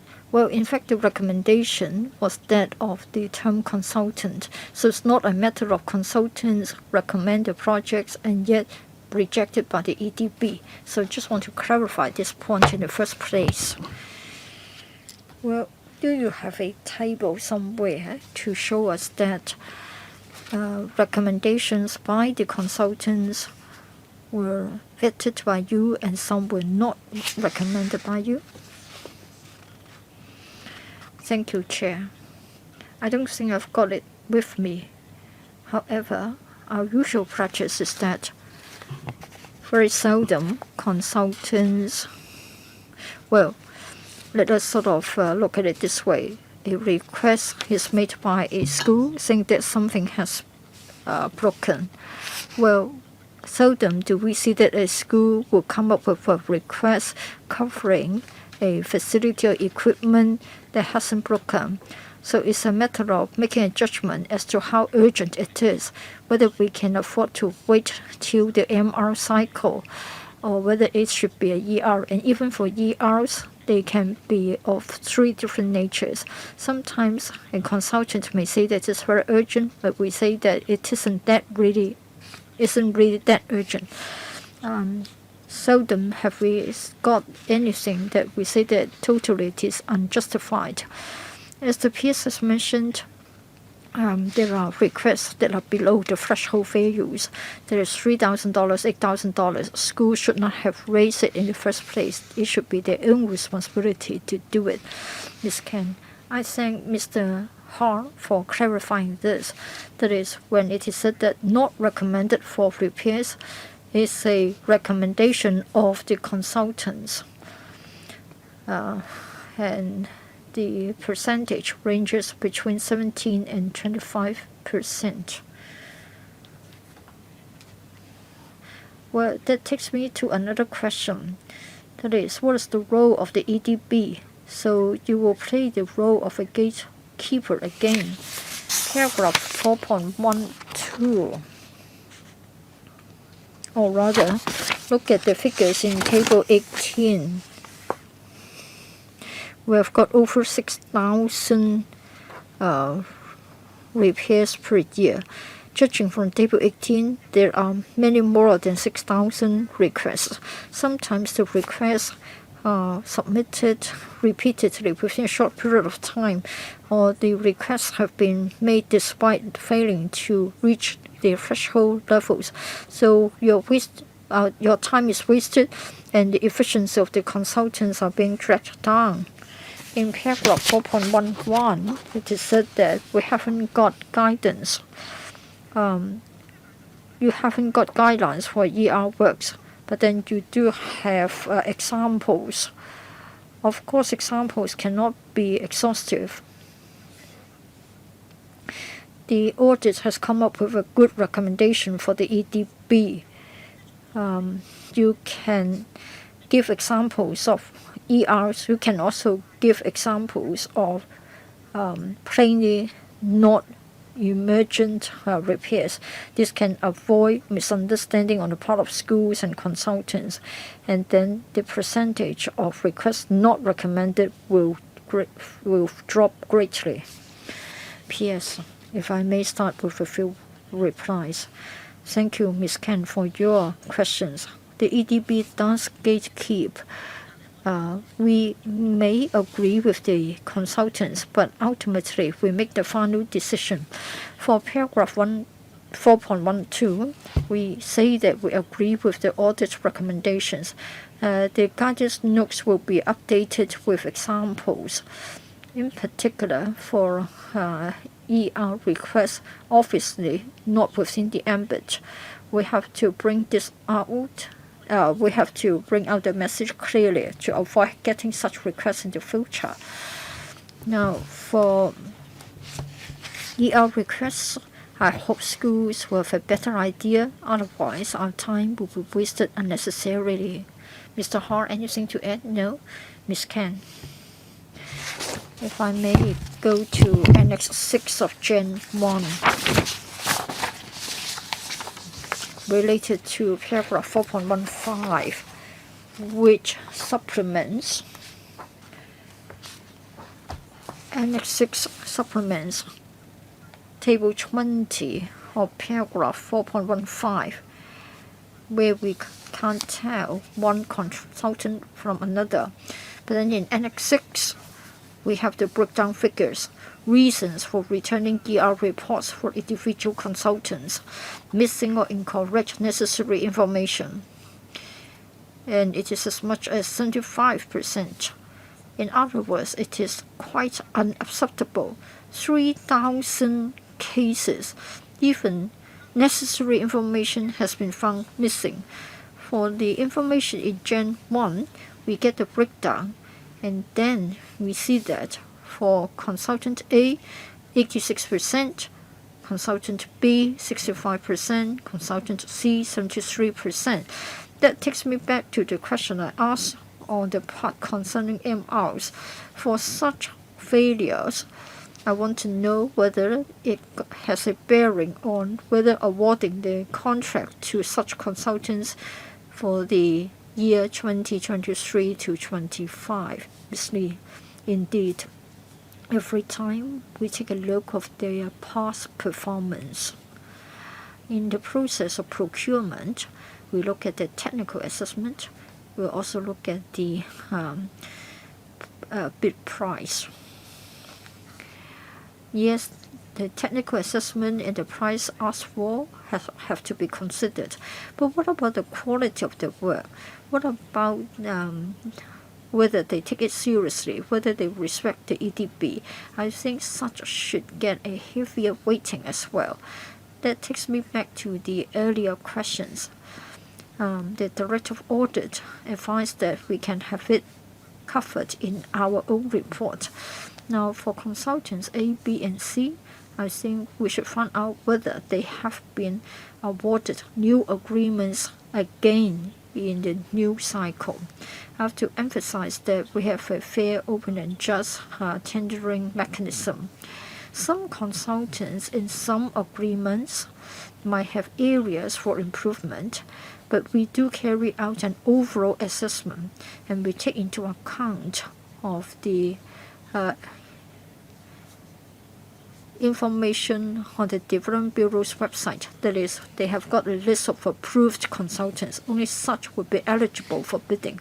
Ms. Ken, we need to have a robust mechanism. Otherwise, you give people the impression that as long as your bidding price is the lowest, then you get it. But in fact, it is wasting the time of the civil servants, because civil servants work hard to supervise the consultants. So I think we need to be more vigorous here. Do you have other questions, Ms. Ken? No? Mr. Emin Wong. Thank you, Chair. Well, for this part, I've got two questions. Paragraph 4.6, that's about updating the list. It is said that it has not been updated regularly. The last time was 13 years ago. So what are the criteria for updating the list? P.S. As mentioned in paragraph 4.12, we are in the process of updating the list or the examples. Mr. Emin Wong, yes, I do appreciate that it is underway. You are doing it, working on it now, but why not for the past 13 years? Has it been carried out on a rolling basis, or you only try to address it for the first time in 13 years after being criticized by the audit? Mr. Ha, no, it's not on an annual rolling basis. We do it whenever it is necessary. We are now examining the list of examples to see how it can be enhanced. Mr. Wong, on a need basis, but then you will try to see whether something happens or whether it will be carried out annually. Now, it appears to me that it is not annual, and the last round was 13 years ago. Probably the Bureau has listened to the audit. You haven't reviewed it, you haven't updated it for 13 years. In future, what about on a need basis? If you don't examine it year by year, how do you know that whether it is needed? We are doing it right now, and we'll try to see if we can introduce a mechanism for the future. Mr. Wong, well, we have disagreement here. Please give us a yes or no answer whether there will be an annual review. We'll consider an annual review. We will consider regular review as to whether it should be annual or once every while. It depends. Mr. Wong. If I can move on to paragraph 4.14. It took them as long as 442 days before the reports were finalized. Is there a way to cut short the time taken to finalize the reports? Ms. Lee, I'll give a brief reply and then Mr. Ha can supplement. Well, when it is something of an emergency nature, temporary repairs will be carried out. It won't be the case that the failure to submit the reports have held up the repairs. The term consultants must finalize the reports within 15 days of the first submission of the reports. In the first quarter, we examined the figures. More than 80% of the ERs had their reports finalized within the first 15 days. So there has been an improvement. So first of all, we'll set our target and we will have continuous supervision. So this question of taking exceedingly long time to do it has been addressed. Mr. Wong, the PS had 2 points made. Set a target, second 80% reached. My question was, how are you going to cut short the lengthy time taken? It was as long as 442 days. Do you have a carrot and stick approach? 20% were dealt with in 15 days. So not dealt with in 15 days. How are you going to expedite that? First of all, we'll step up our communication with the consultants. Regular meetings, quarterly reports, etc. So we'll enhance our communication with them. For individual cases, we'll try to check why it took so long. We'll try to find out the reasons. I'll just check if Mr. Ha has anything to add. Mr. Ha. Thank you, Chair. That case involving 442 days, it was quite a unique case. The consultant did carry out a site visit within a stipulated period. Temporary repairs were also carried out. But then it was about the plastering of the walls. In relation to the finalization of the report, we found information unclear, and then the consultant was not able to finalize it in due course in time. It took that long because schools said that there was no need to carry out the interim repairs and withdrew it. So it is not representative.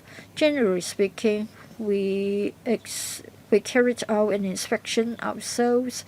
we have regular meetings with the consultants. It was not satisfactory. Therefore, in September 2022, we issued a directive asking for it to be done in 15 days. So, returned reports were addressed. In Table 19, you can see that things improved in 2020, 21, and 2021, 2022. For the first quarter this year, 80% of the reports were finalized in 15 days. So we're working through the existing mechanism and will be having continuous improvement with the consultants. Mr. Wong, I don't have other questions. Thank you, Chair. Any other members have follow-up questions regarding Part 4? If there is none, then we will move to Part 5. Mr. Lewis Long. Thank you, Chair.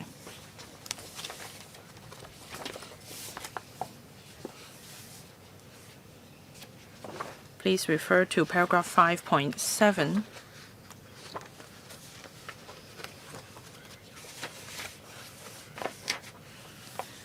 When considering applications, the School Allocation Committee considers the following factors. For schools with site area less than 3,000 square meters and premises over 30 years old, they warrant serious consideration.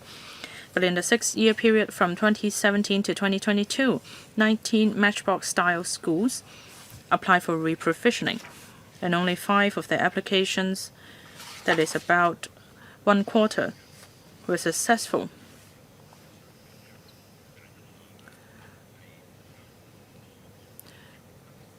So I would like to ask, what does it mean by warranting serious consideration? What standards are you adopting? I think Mr. Long was referring to 3,000 square meters. Permanent Secretary.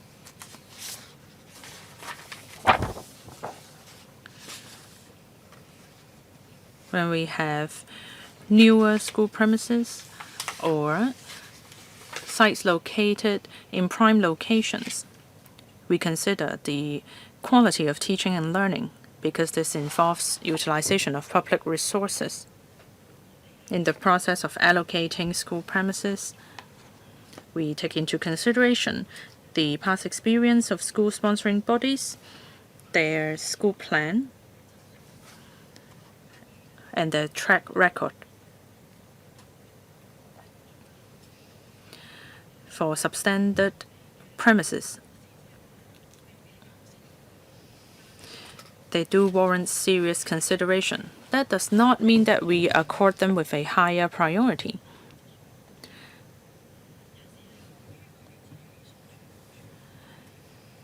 Very often they are located in an aging housing estate, so they may consider challenges in terms of admission. These schools may be housed in substandard premises, but we may not have newer premises available. We consider their teaching quality as well. That is accorded the highest priority. Having said that, currently for substandard premises, we have been enhancing their hardware through various schemes to improve the teaching and learning environment. Mr. Long. I understand what you said. For the 5 successful applicants, or these 5 schools apply for reprovisioning, I would like to know how many of them were reprovisioned within the same district and how many were not. Permanent Secretary.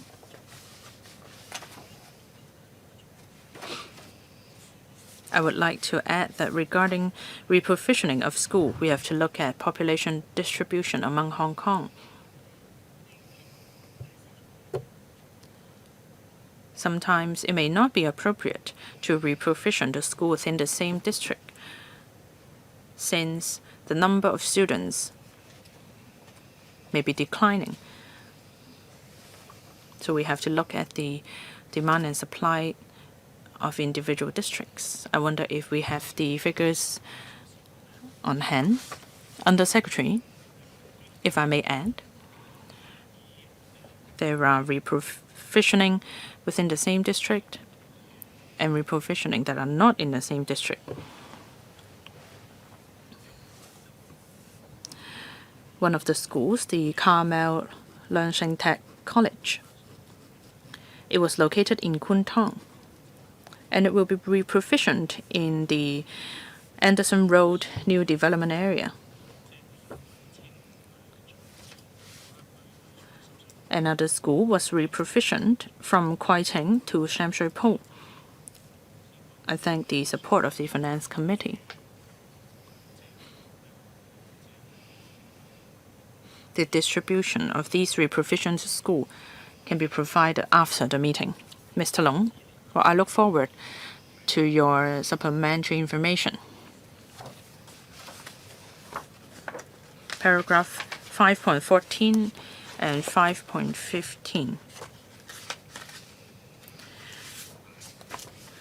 It is mentioned that in several meetings held regarding ML projects between EDB schools and the term contractors, schools were not given the appropriate information. Well, EDB was present in the meeting. If the term consultants have relayed the wrong information to schools, EDB should be able to rectify the situation immediately. However, the wrong information or incorrect information was given to school.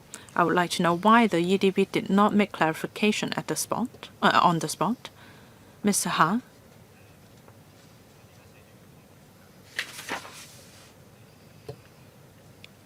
In 5.14, the colleagues concerned are those responsible for engineering works.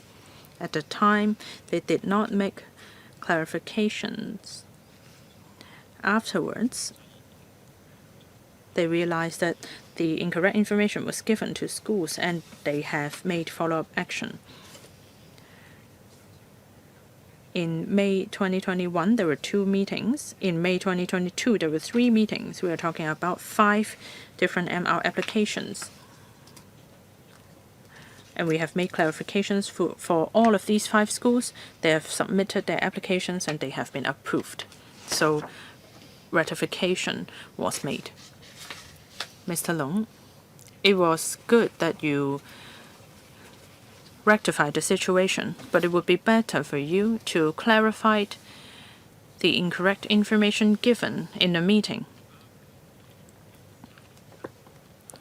Next, 5.30 and 5.31. Regarding time-limited minor works projects, feasibility study reports have to be submitted to the EDB. Audit examined 30 feasibility study reports, and important project information was not included in 19 of them. So, among the 30 feasibility study reports examined by audit, what is the proportion of distribution among term consultants A, B, and C? Mr. Ha? Chair, I don't have the relevant information on hand. I can supply the information after the meeting. Mr. Long, well then I believe that you need to supplement the relevant information after the meeting. For the remaining 19, what was the distribution between term consultants A, B, and C? But we will provide the information after the meeting. Okay, go on, Mr. Long.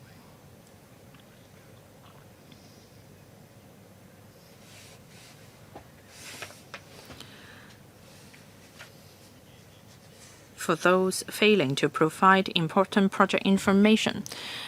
Is that question again? What kind of penalty is in place? Permanent Secretary, I would like to reiterate that we will improve our guidelines and our communication with the consultants. And based on individual circumstances, we may issue letters and information. And in our quarterly reports, any unsatisfactory performance will be recorded. And we will also make report to the Development Bureau. Overall, I understand and I agree with the concern given regarding to the management of contractors.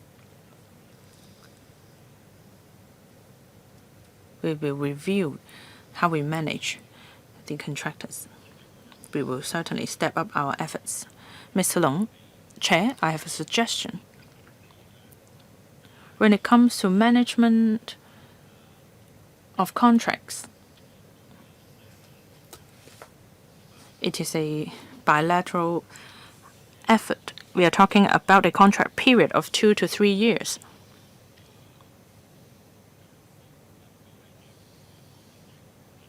If the EDB can have open discussion with the term consultants and set the right expectation,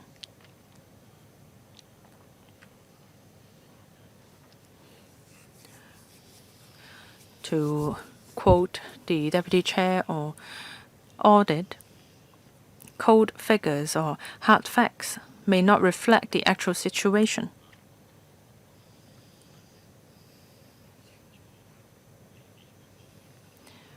If your requirements are clearly laid out to term consultants, from my own experience, this can improve the overall performance. You can consider adopting this measure. My last question, Chair.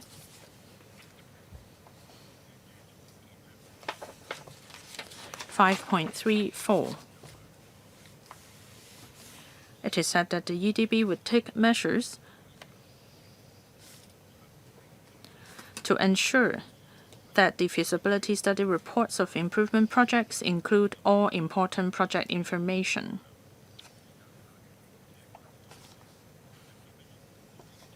I would like to know what concrete measures are in place or are being prepared.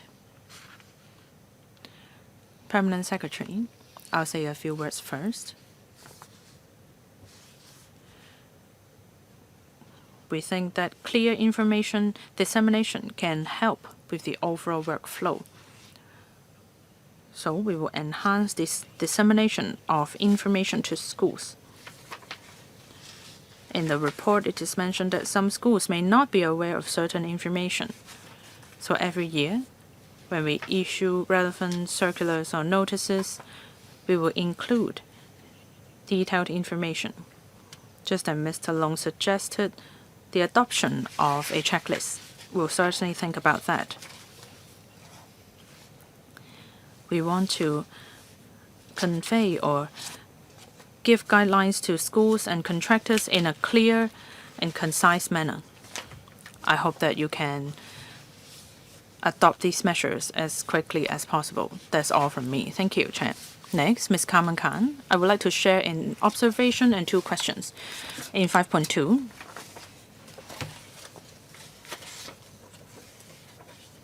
regarding matchbox-style schools,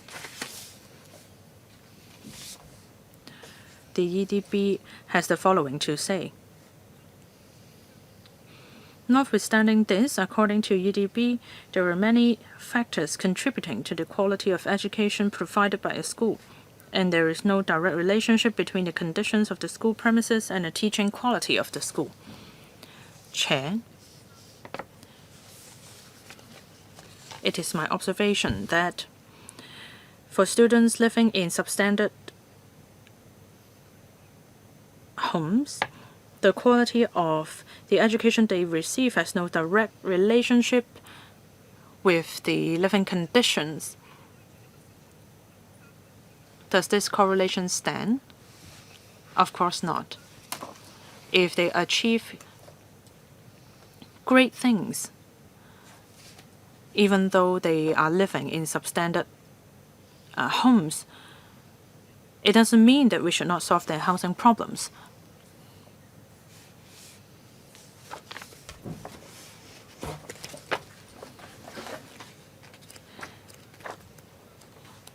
In 3.10, the EDB said that it will strive to assist matchbox-style schools to handle the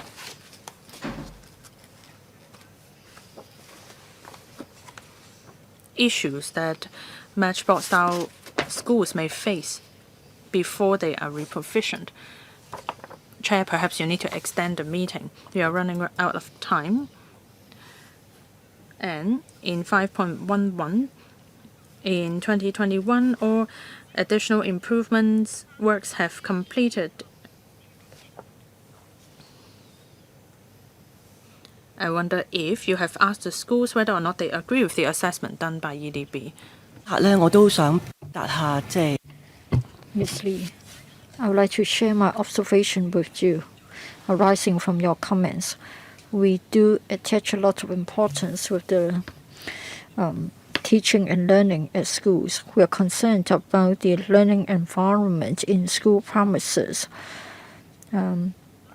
We do have quite a large number of programs like the matchbox style schools improvement programs. They are large in scale. So in other words, we don't ignore their plight.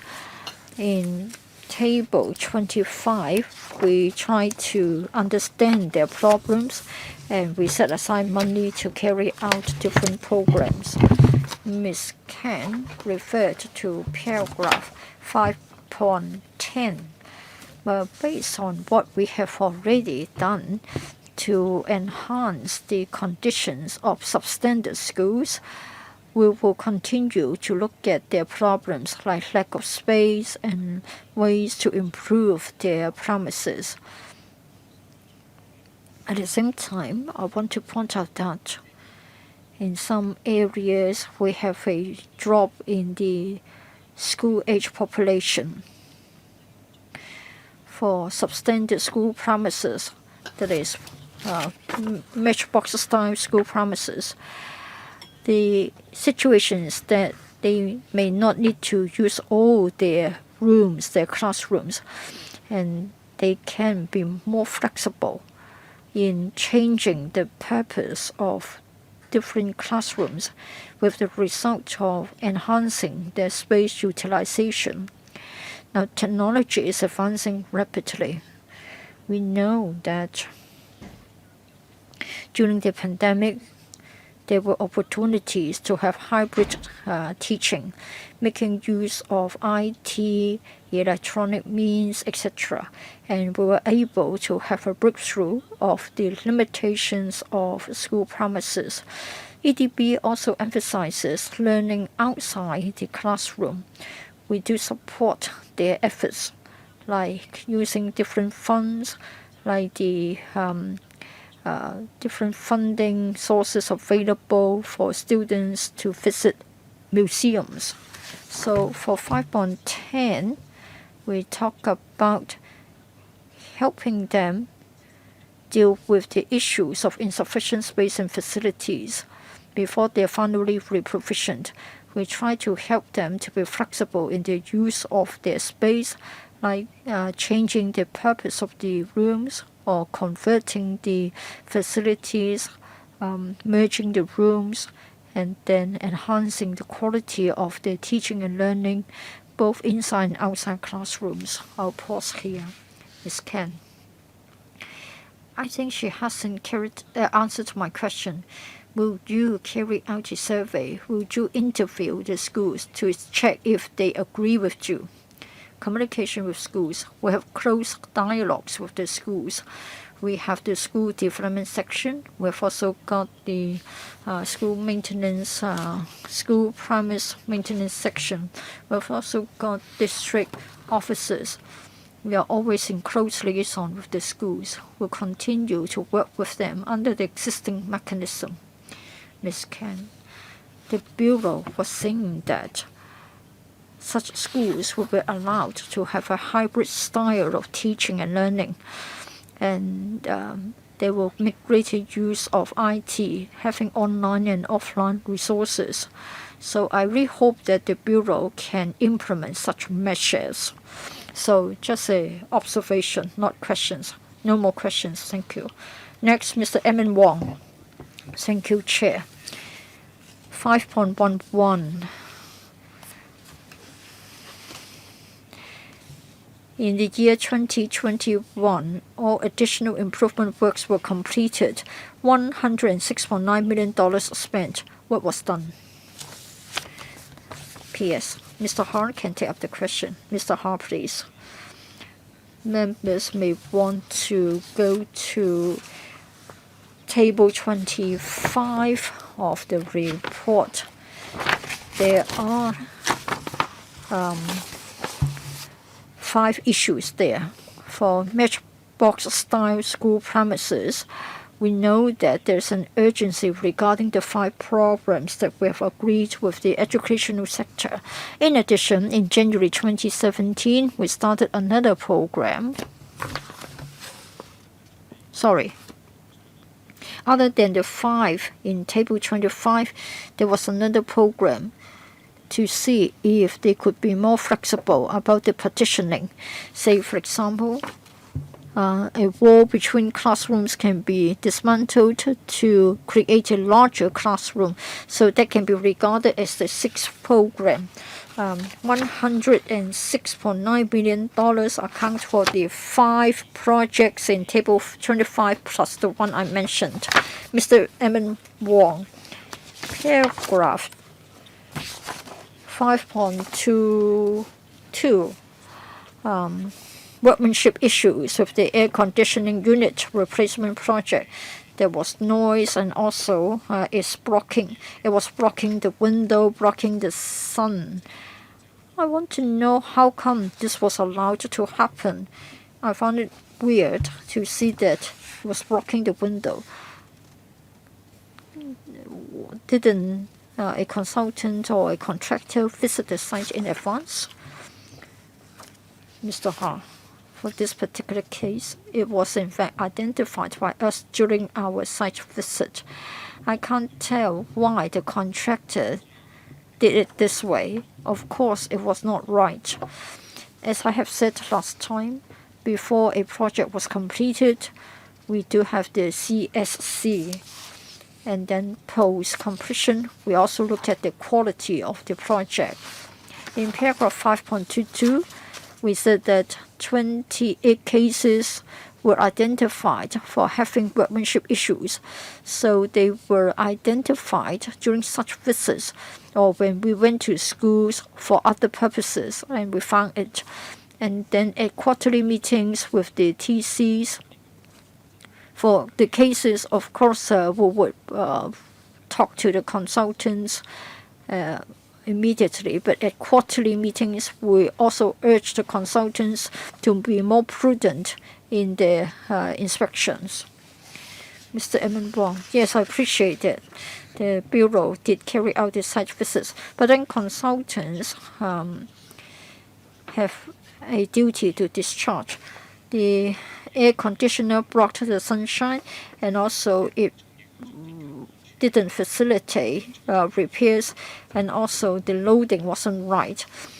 And in fact, the worst part was that it was not securely fixed on the window sill. So I want to know whether it might fall easily.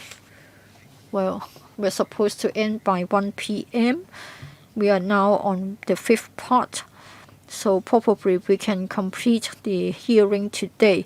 Let me first of all extend the meeting time by 15 minutes. Mr. Ha. Mr. Ha, please. Let's take a look of case 1, paragraph 1b.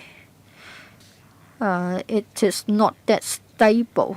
I can't actually comment on whether it can fall easily. We inspected it and we found that for this particular case, indeed, the workmanship, the quality was unacceptable. As soon as it came to our notice, we followed this up. So it is a fact that is unacceptable. My question is, what about the consultant? What's the role of the consultant? Well, from the words and from the photograph, I would say that it is quite a dangerous sort of case. If the consultant merely talked about case noted, I think we need remedial action to avoid having this again. Bureau. Ms. Lee. Mr. Hong, let me talk about the result. For this case, as soon as it came to our notice, with the agreement of the school and with confirmation by the structural engineer about the structural safety, the metal support framework was repaired and put right. As Mr. Hart had said, the quality was unacceptable. Be it the consultant or the maintenance term contractor, their performance had to be improved. And according to our mechanism, we'll continue to exercise more vigorous supervision of them, and we have it put on record as well.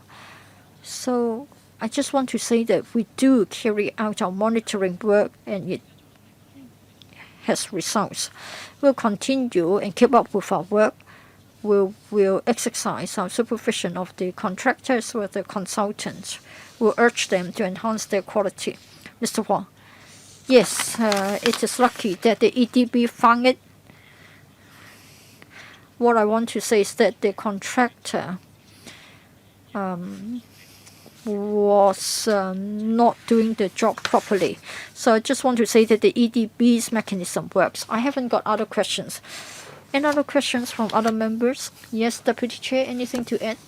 All right, fine. Audit Commission, anybody from the audit wishing to add anything to the hearing? No? Bureau, anything to add? PS? Chair. In simple terms, we are grateful to members for your questions and your reminders and suggestions. All of them have been noted down, and as I have said, we have got many upcoming improvement measures. In the course of it, we find that schools are our partners, and in terms of supervision of the works, of course, there are areas of improvement. Just now, members talked about national flags, asbestos-containing materials, contract management. We will continue to carry out our gatekeeping work properly, and we'll fine-tune the mechanism overseeing the work of the consultants and the contractors. Thank you. If no other members have other questions, then that's it for the hearing of this particular chapter. We look forward to supplementary papers from the administration afterwards. So we will write our report, and this will be referred to the council as a whole. If there are no other questions, thank you everybody for attendance today. Thank you.